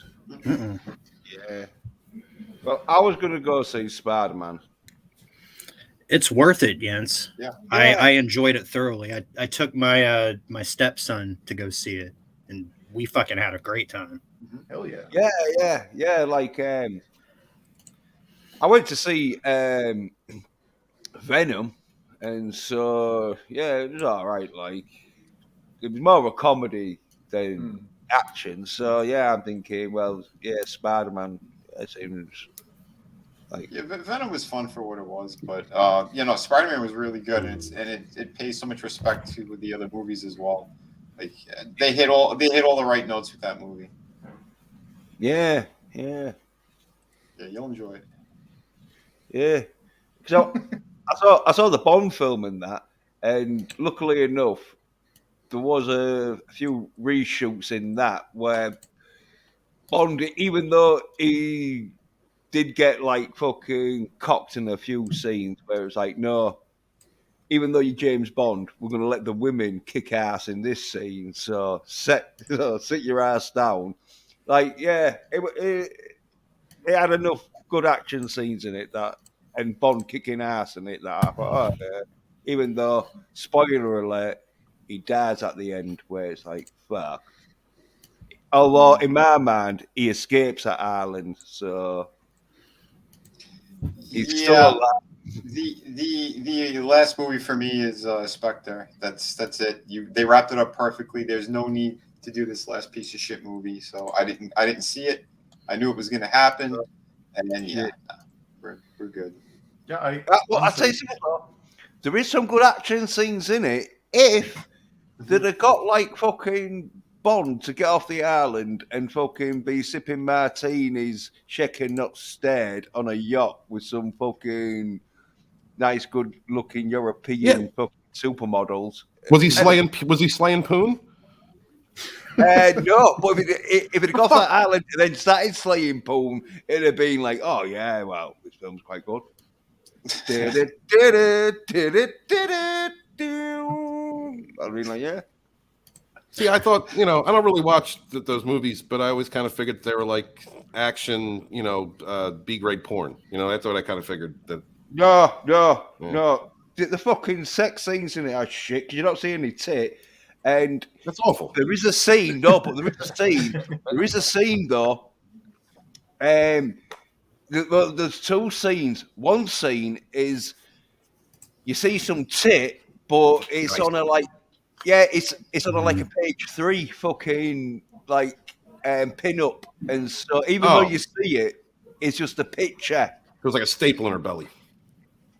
Yeah, because it's on a submarine, and one of the fucking like bunkers or like bed things, but is it a full-on tit? It was the tit symmetrical. What are we talking like? Are we talking as a kneecap, a silver dollar, or a dime? Like a banana or like a pan. Was it a teacup saucer rabbit ear nipple, or was it full on page 3? Yeah, full on page 3, because like in Britain in that time you could show like full on tit as long as it wasn't sexual.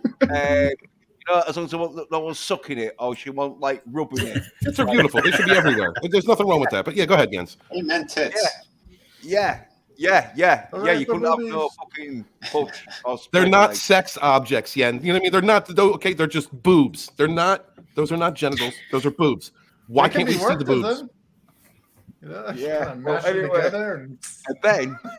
then there's a They're not thinking creatively enough. Yeah, exactly. Your lack of imagination bores me. It'd be different if they were like waving ladies in her face. Like, I get that, you can't do that. But I mean, we're talking about an areola. What is so scary about a freaking areola? Milk comes out of it. Oh my God, gasp. What the hell? I want to see a titty. I am actually really surprised to you, Walton, that you are so anti-meat curtain. Like, why wouldn't you want to see those? I don't like Arby's. Walton, if you want to see a boob, just look in the mirror. Shots fired. Yeah, shots fired. Shot fired. Get back to the though.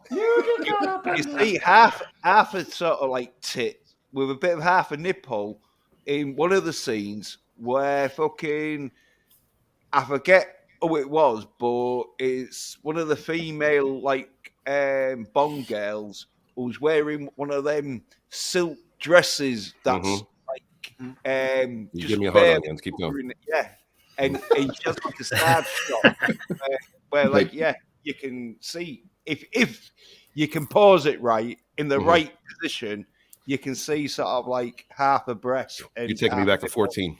Right. Oh, what? The comment from Parrothead? No. I wasn't even reading what he said. Okay. Again. Yeah. And so, there's tit in Bond films, but it's not real sexual because most of the time the sex scenes are them where he kisses them and they're sort of like they pull the sheets over them and then it fades out. Yeah. Then when he wakes up, he calls him a twit. He might backhand him, and then he goes and beats up the bad guys. That's how the original Bonds were. I think there's something very important. There's something very important we learned here tonight on a Going Old School Retro Discussion is that there's a very good possibility that Walton has another hashtag here.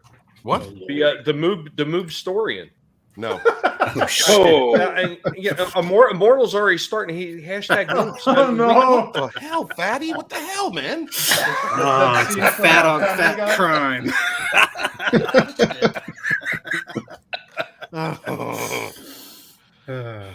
Floppy vaginas are nature's way of ironic humor for all the small dick jokes. Yeah. Maybe. I don't know. I can't do curtains, bro. I don't know. I can't do it. I can't. You know what I can't do? I can't do banana. What are they? How do I say this without? The thingy on top of the girl thingy. If they're like really big, if they look like Gonzo's nose or like Beaker's head, I can't do that. If it looks like a pencil eraser, if it's that big, I gotta back off. Hitting corn dog or something. Yeah, you know what I mean? Right. It smells like cologne. Leave it alone. Going on those like Brazil sex vacations. It didn't know which way one collection. Well, so. Who do you think is more likely to have Arby's? Was it Troy or was it Crusher? Really, Troy? Honestly, Troy. Troy would be the experimental one. She would, she's definitely been in some. Dude, come on now. Right? She's been in some threesomes. But I would say Crusher would have. She's one of those. She wants to be beaten in the bedroom. You know what I mean? Like, because she's a very strong female out in the street, so she'd want to be gagged. She's very cerebral, so I think an appeal to the animal side would be the only way to. And in this corner, the Crusher. I mean, she married Jack Crusher, right? I mean, right. Yeah, but you didn't know Jack was a sadist, all right? Jack loves some. And Jean-Luc was a cock. What the fuck? Jean-Luc. He put his pronouns in his Starfleet bio. First off, but Jean-Luc was a diplomat, so he knew how to vacillate around the many different kinks within Starfleet. Holy shit! See, this is the channel we should start. Sexual Trek. Right. Yeah, well, Trek theories, because there's so much fucked up, like weird shit. We should do some Trek theory shows. We should go off the ball. Immortal, that's a good idea. Captain Trek, you can come. We should do that. I hate Star Trek as well, but I'll come in for the sex. Was there an with or without ghosts? Ghosts. Walton, I'm kind of curious what you have to say to a couple comments here. First off, Parrot wants to know: do you prefer pre-op or post-op? There is nothing good about cutting off a wang. Now, I cannot get behind that. I mean, I support everyone's right to individuality, but when it comes to the D, you need to protect D. Bruce says, I love floppy vaginas. It's like that bitch will never be able to sneak up on you. You can hear that whistle a block away. And Bruce goes on to say, hold on. And Bruce goes on to say, I love a woman with a huge camel toe. It's like the more a woman looks like she has a artisan king-size mattress folded over in her yoga pants, my love rocket wants to launch. Oh my God! Damn, Bruce. Bruce, I just want to say, as a kid who went through puberty at the end of the 80s into the 90s, I enjoy a vacuum-sealed vagina in very, very tight pants. All right, so the toe doesn't bother me. It's when it's hanging down like it's a sack of onions. I can't do that. Can't. That's just. There's something nasty about that. I'm surprised you're not wearing corduroys. An overstuffed hoagie. Sure sounded like it. You know, like triple meat. Can't do it. If you put them down enough. You mean like it looks like somebody stuck a gag cigar and it just went. No big So- Montana for you. Yeah, so if those things are like wiggling around like elephant ears, that's definitely a no-go for you. Yeah, would you like Sub-Zero? All right, It looks like Stephen. you What? swing to it now? He's Now, handed a feather and see if it could fly. Yeah, so Stephen, what if she has the floppy ear, elephant ears going on with the trunk? Wow. African elephant between her Oh, legs. shit, son. Tom, I don't know what type of A vagina Dumbo, you've if you seen. will. It sounds like deep-seated stack and a dawn. Is that like walking the dinosaur for women? Right. Open the That door. sounds like- Get on the floor. Sounds like something out of Hellboy, dude. I don't even know what the hell to say to that, bro. It sounds like Kathleen Kennedy. Oh, George would know. Frankie says sack of onions. That sounds like balls. That's what I'm saying, Frank. Are we getting mixed up here, Stephen? No, what's that like older male balls? They drop. Unless you're Filipino. Apparently, I don't know. This one Filipino I used to work with, she said that they rub them when they're young, like they keep their balls tight or something. I don't know. Got me. I'm not a Filipino, but I don't get it. Did you talk to Drew about this? No, I have not asked Drew about this. He's white now, so I don't need to ask him about that. Drew does Kegels. It's true. I'm old. I'm old and I need a wheelbarrow to carry mine around in. How do you think I got into those plane accidents? Fell out of my pants, hit the switch, I went down. Oh God! I went down like Kathleen Kennedy at a buffet of cocks. That's how she got her job. Wow. Free me, Seymour. If you could stuff a bitch up there, you just don't put your face in it. That's nasty. Stephen, Parrothead wants to know. How many times did you watch the Hudson 500? What is that? Houston 500? Oh, Houston. Yeah, I'm sorry. I don't speak those words. What? Right. What is that? What is the Houston 500? I was hoping you were going to be able to tell us. Yeah, I don't know what that is. Google. Is it? Can, Yeah. Can somebody Check Google it it? My browser will crash. I have a very bad computer. I don't have weird kinks, Subhuman. I'm just laughing with the rest of them. Why is it me? Why do I get pointed out? All right. Did you hear what Tommy said about elephant trunks and ears and shit? I don't even know what the hell he was describing. I don't know what that was, but it sounded I don't know. I was hilarious. just throwing scenarios out there to see what would happen if we said it to you. You just kind of throw those lunch meats out and see what sticks to the wall. That is so gross, dude. Kevin already has a first name. Yes. Oh This no! is like collectible degenerates. What are we doing? This is like the DMs live. This is Yeah. awesome.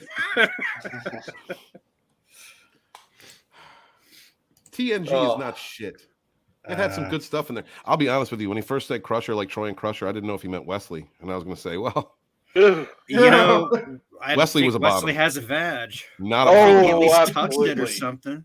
Do you think he So, had a wait a chance? minute. Wait a minute. If they said Wesley, you would have been more interested. Is that what you're saying, Stephen? No, Think about Tommy. it. Like Wesley had Ashley Judd basically asking him to put her down and Oh do my something, and he's like, "Let's be friends." Yes. Fucking rule Oh my of life God, you're number right. 99. Let's be friends. No. Rule number 2: if Ashley Judd comes on you, you hit that shit. You exactly. Someone asks you if you're a god, you say yes. You say yes. Right. Ray? The Houston Fiat 500. Is that what that is? Parrothead a soup says that kitchen? Houston 500 is her and 500 men. It sounds like a soup kitchen in a Fiat. I don't know what the hell it is. All right. Yeah, like $4.99. It's just What splash soup bottles. kitchens have you been visiting, Walton? No, remember that? What the hell's the name of that movie? Sounds like Kathleen Kennedy on the set of Indiana Jones. The Other Guys. You ever see the movie The Other Guys, Tommy? No. You would love that film. It's your humor. But there's one part where the dude's Prius is stolen, and they get it back, and the cop is describing, like what they found inside the stolen Prius, and he was like, "Yeah, it looks like a bunch of homeless people had sex in your Prius. They called it a soup kitchen." And he was like, "Oh my God." It was much more funny when I saw it. Yeah, Bruce, I don't even know that one. Tommy Game Pig, did you ever get to in the Galaxy Rangers? Galaxy Rangers. No, I can't. I seem to remember that name, but I don't. I'm gonna look it up. Isn't that where they parked the Millennium Falcon in Disney Park? I don't know if there was boobs. I didn't. If there was any kind of tit, I saw it after 13, 12. But How is it that they can nuke what Wookiee is saying, yet we can still get bots? yeah, no doubt, bro. Right. It's the same thing with like Twitter. Ridiculous. Yeah. Yeah, like Oh, how do bro. they keep blocking people or removing people for just saying stuff, but they have like hardcore porn on fucking Twitter. Someone explain that one. Yeah. I saw that hashtag going around yesterday. I didn't really want to get involved with it. I wasn't in the mood, but they were talking about that. They're like, make a choice here. Pick a side, YouTube, because they're protecting, people that do that kind of stuff. And Tom Hanks.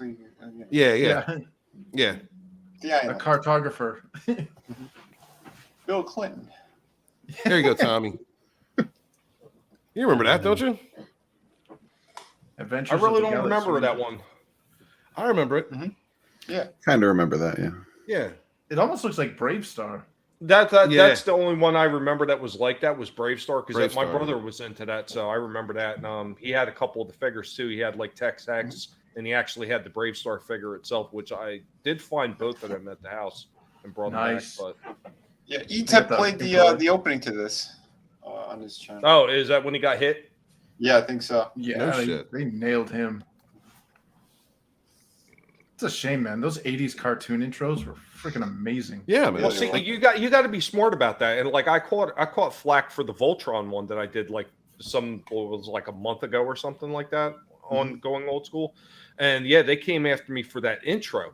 And I had to fight with them tooth and nail to get them to remove it. So when I wound up doing the Thundar one, I just took that thing and kind of clipped it into segments and raised and lowered the volume where the guy was actually doing the intro and just redid the intro all myself.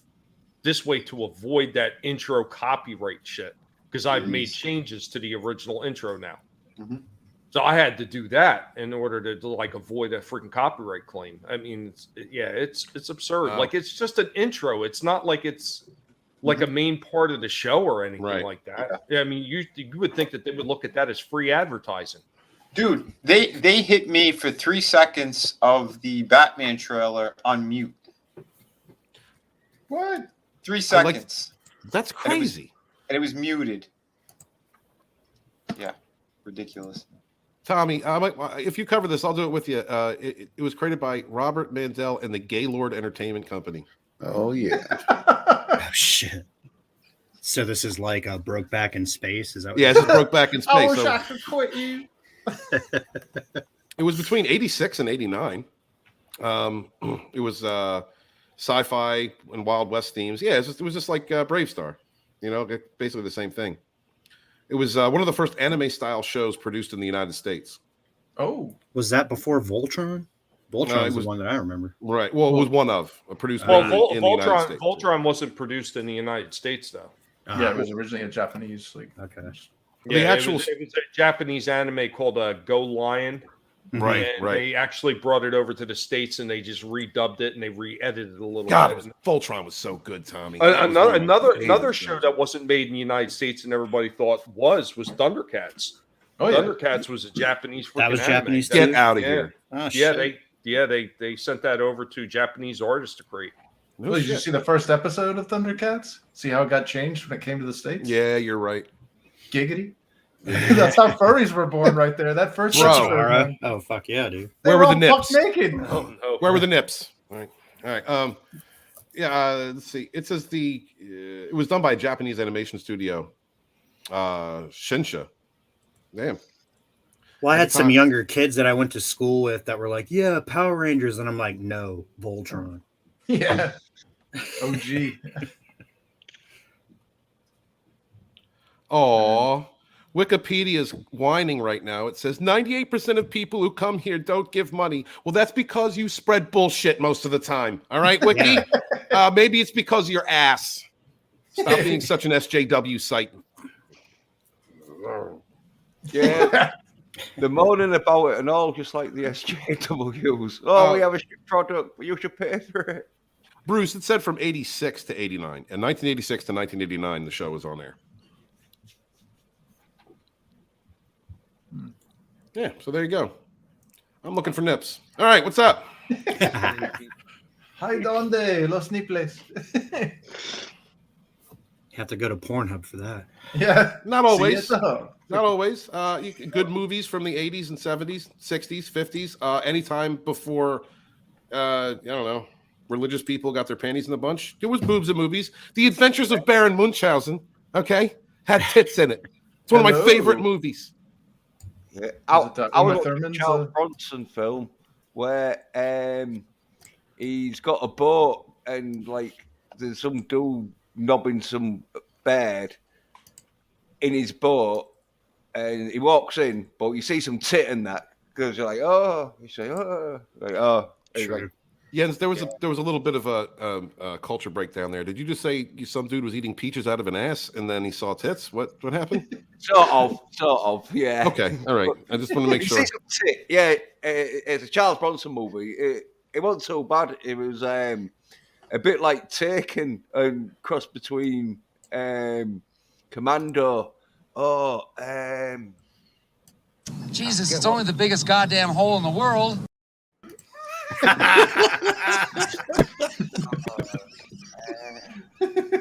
Where's our Kathleen Kennedy joke? Slow on the uptake. Oh, Vinny's in the shitter. Yeah. I'm not in the shitter. If I would, I'd go over to Kathleen Kennedy's mouth. I got the biggest hole in the world. Next to this one. Did somebody talk about me again, you sons of bitches?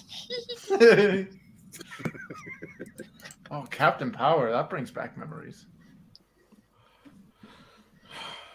Yeah, man. That's what Leia used to call me, Captain Power.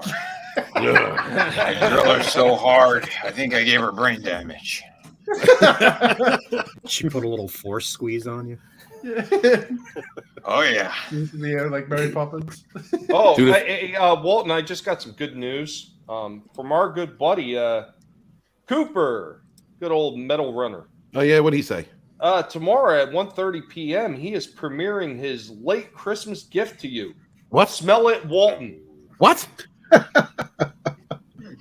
I don't understand what's going on.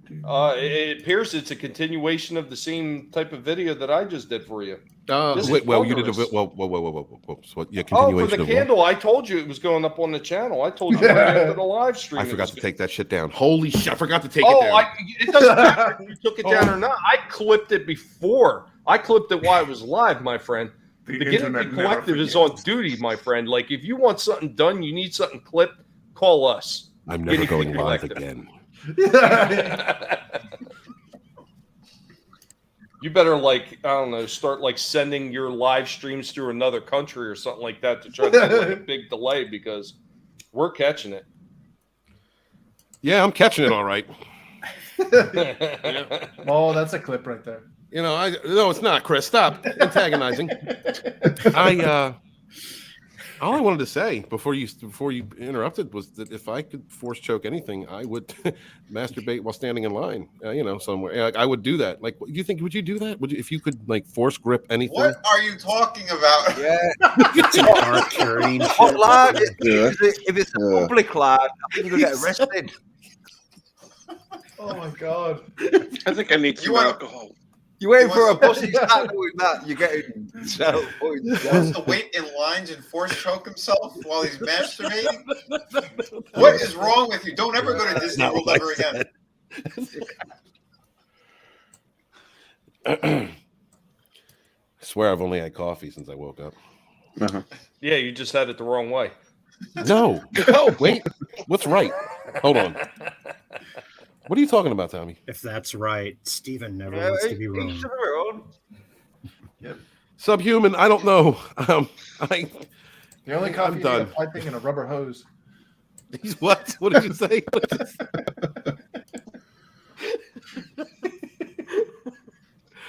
Oh, great. He's an asshole, too. All right. Well, I'm happy New Year's, everybody. Happy holidays.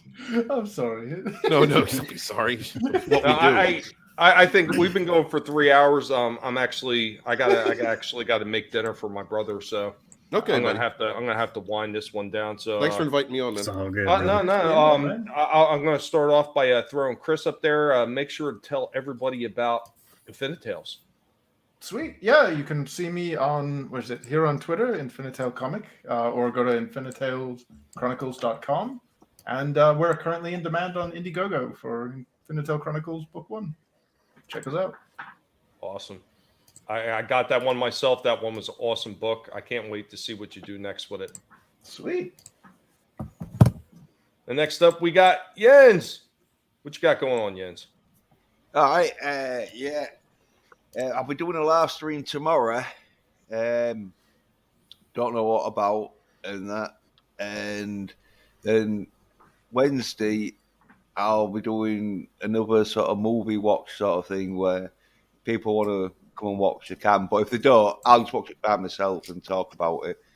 And hopefully, I'll be doing a video. So I'll be releasing a video before I do a live stream tomorrow. Up me YouTube channel, Jens Pedder, and I have a Twitter account where it's 27A Pedersen. Awesome. Make sure you check out Jens, especially when he does his live streams, because there's always a lot of talk about soy in them too, because he hates soy nerds. Yeah, I know you kind of like eased off that just a little bit, but well, every once in a while, it's good to hear you just like rip into them.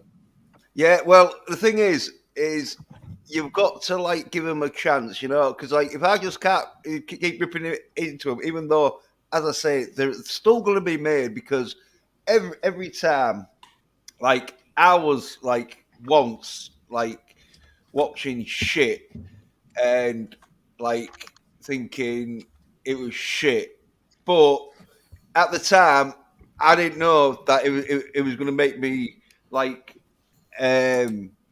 real soy in that. I thought, oh, this is just shit getting made, but then I realized, oh, it was trying to make me soy, and then it was all like, oh yeah, shit, I've got to call them out. But most of my changing, because I think they can see themselves, like you get to like it. Well, it's not a case of like watching too much effeminate stuff, which can be bad. It's if you don't watch some masculine stuff and know, oh yeah, like when I'm watching Mamma Mia, I know that's for chicks and for women, and so I am not going to think that is fucking hardcore action. Were there Very nipples? interesting. I see your hobbies are drinking, smoking weed, and all types of ill shit. Yeah, Was there nips in that movie? I'm just wondering. No, it was Meryl Streep. Oh, never mind. I don't want to see those. Yeah. No, I love Buck Rogers. But good soundtrack. Awesome. Make sure to stop by and check that out. Captain Trek. Yes, sir. What you got going on? Well, let's see here. Been doing a Captain Trek's E-News, 5:30 a.m. Central, and then I do Morning Brew at 6 a.m. Central, Monday through Friday. Awesome. Be sure to stop by and see Captain Trek if you can. I know it's usually a little bit early for me. Oh, yeah. Usually because I'm always so busy with doing stuff and taking care of my brother right now, especially. So it's kind of screwed my my schedule up even more than it already was screwed up, but it is what it is. Mortal Coil. Put you on the spot because I seen you muted. Yes, sir. What's happening, YouTube? This is Immortal Coil, your future minister of whiskey mysticism. You can join me Wednesdays, 9:45 p.m. Eastern, 6:45 p.m. Pacific for the Savage Perspective. When the spin is real, the truth is savage, and I am here to give it to you. Also coming down the pike, I have my spoilers review for the Matrix Resurrections coming out in the next day or two. Check it out. Appreciate it, sir. Awesome. Can't wait to see that. Hopefully, I don't run into any problems this Wednesday, and I'll actually be able to stop by your show. I mean, I know we got a lot going on next week, though. Next week, we'll get in that like after we get through everybody else. Red Gaze. Hey, what up? Thursdays we've got Rogues Gallery at 6 o'clock. Check out sunsworn.com. And just keep taking every opportunity to sling shit at Walton. How much more time is left on Sunsworn? I honestly can't say. I really wanted to close it out by the end of the month, but it might drag on a little bit longer. So we'll see. Awesome. If you guys haven't had a chance to check that out, be sure to check that out. I was fortunate enough to be able to back it 3 times. So yeah, thank you very much, my man. No, awesome man, it is a great book, man. Great book, and the novel was amazing too. So I can't wait to see what you do with Dominion. Coming up. That's going to be awesome. And Vinny, waiting on the pirate book. Got everything else. I'm waiting on the pirate book. Yes, I'm working right now on doing the inks on the last page of the book, and then I got to paint a few pages. So, but it's going to be ready in the first quarter. So I can't wait, dude. This thing is looking killer.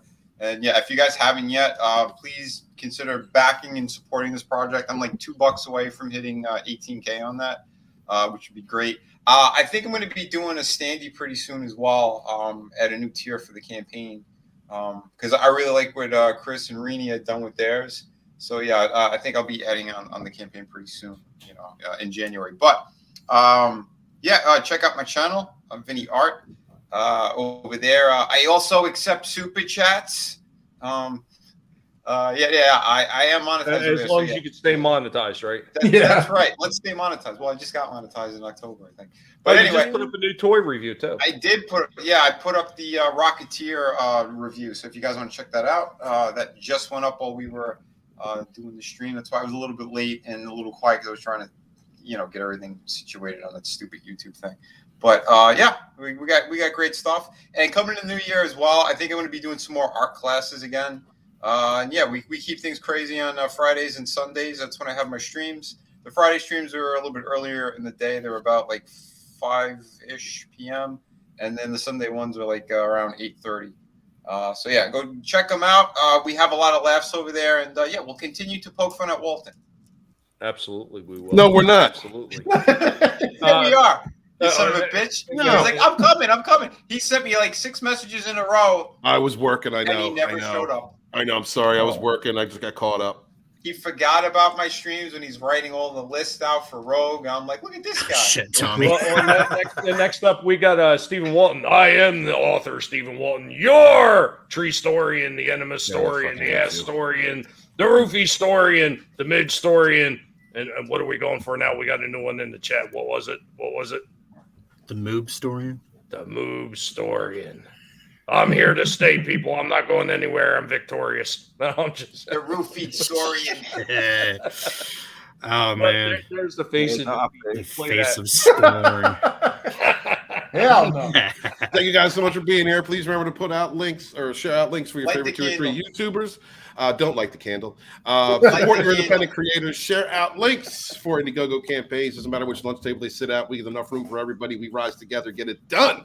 Thank you very much. Be good to each other. Suffer no fools. And wash your hands and wash your ass. Peace. Awesome. And in case everybody didn't catch it earlier, we are actually going to be doing Rogue Week, where a lot of us are going to be going over to everybody's channels, and we're going to have big rogue panels on a lot of these different shows that you normally see. Just us as individuals, we're going to get together and we're going to show unity. We're going to show that Rogue is going to rise, that we are actually putting everything behind what we say we're going to do. We're going to create something where we're pulling everybody from Rogue together to be able to create amazing shows for all of you that are in the chats. All of you guys that are supporting us, you are all amazing, every single one.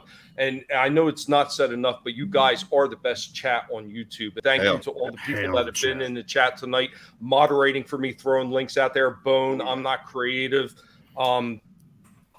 Oh God, who else? There was somebody else that was throwing links out there. Oh, Ancient One. Jesus, how can I miss Ancient One? Because Ancient One has been throwing the links out there as well. You don't know how much I appreciate that, because that takes a lot of pressure off me to have to deal with all that stuff while I'm trying to run the channel with my shitty internet from CenturyLink. You guys suck balls. But wait, Tommy, seriously. Tommy, we got to tell the chat how much we love them. We love them so much that Walton wants to force choke you all while masturbating. Oh my God! No, we love the chat so much that we are willing to put Walton through all this unnecessary burden of making him light candles not once but twice on a stream. It's a shame we couldn't have got. It was actually a shame we couldn't have got another guest in to maybe make him light it a third time. That would have been like grand. I'm really hoping that your son goes out there and grabs that candle in the middle of the night, brings it in your room, and lights it and locks the door on you, because that would be hilarious. If he does, if you're listening, please record it. Just like put a phone in there on record, light the candle, lock the door, and run. Maybe like leave town for a few hours. But seriously, guys, I seriously do appreciate it. Make sure to stop by and see DBS. I heard that he's going right now. I think he's doing his Star Wars and Ghost show. Yeah, Death Spy Sabers on there with Daytona and Ashley Lynn. Guys, go check that out. Please give some support. Thank you very much. Hail the chat. My love to each and every one of you. And like Tommy said, we wouldn't be here without you. Every campaign that succeeds, whether independent creator, every channel, whether it's Twitch, YouTube, whatever social media platform we're all trying to build on, we thank you so much for supporting us. We are trying to build something positive here. We want to build a place where you can get indie promotion without having to kiss ass or kiss rings or bend over to egos that are way too large for the amount of skill they don't have.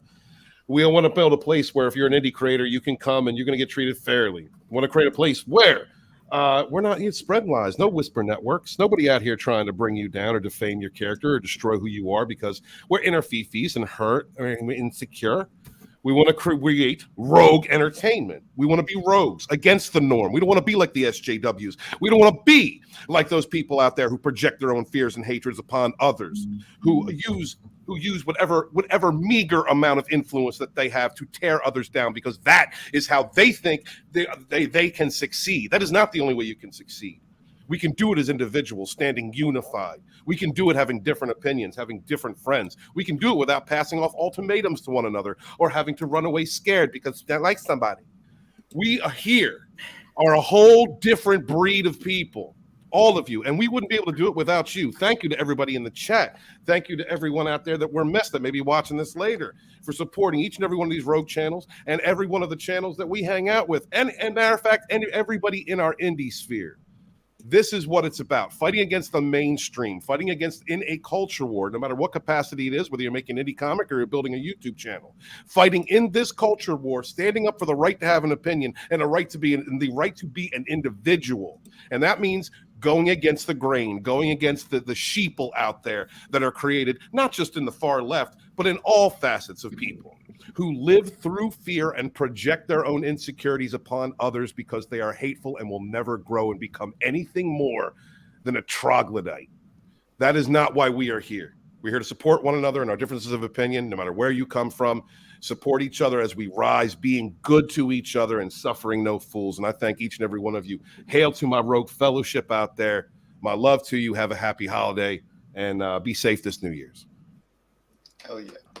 Absolutely. And, one of the things I always talk about when I do these shows, I love to talk about the things from the past, obviously, and that's what we did for a large percentage of the show. And then we started going into other topics, and there's a reason why we go in there, because we want to show you the other side of things every once in a while.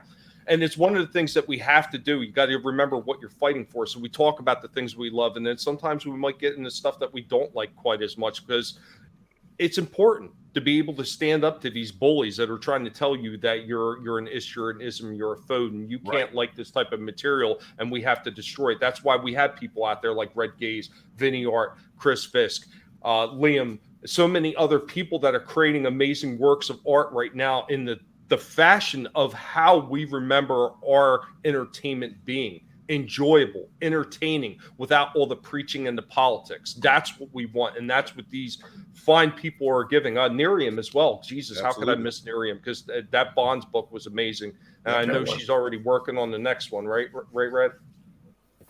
Yes, sir. Yeah, that's coming out very soon, beginning of next year.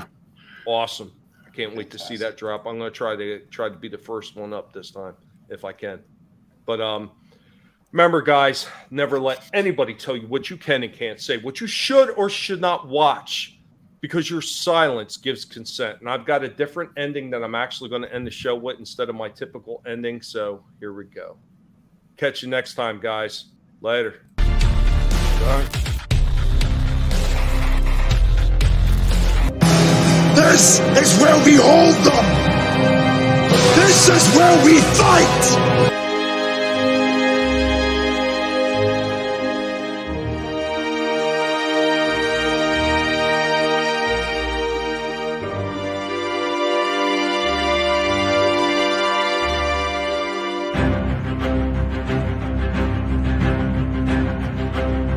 They're not going to get me without a fight.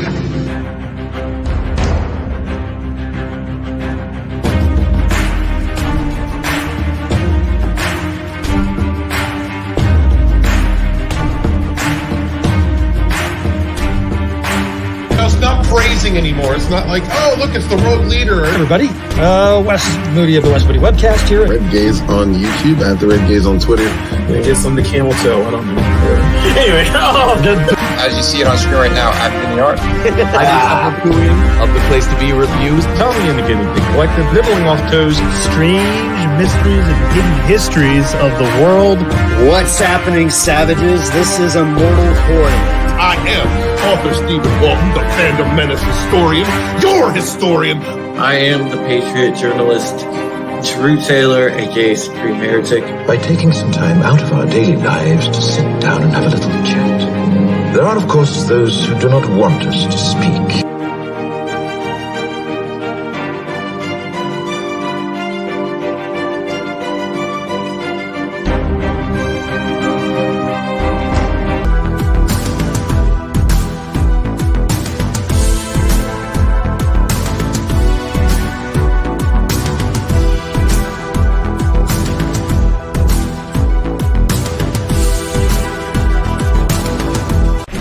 Here comes the silence.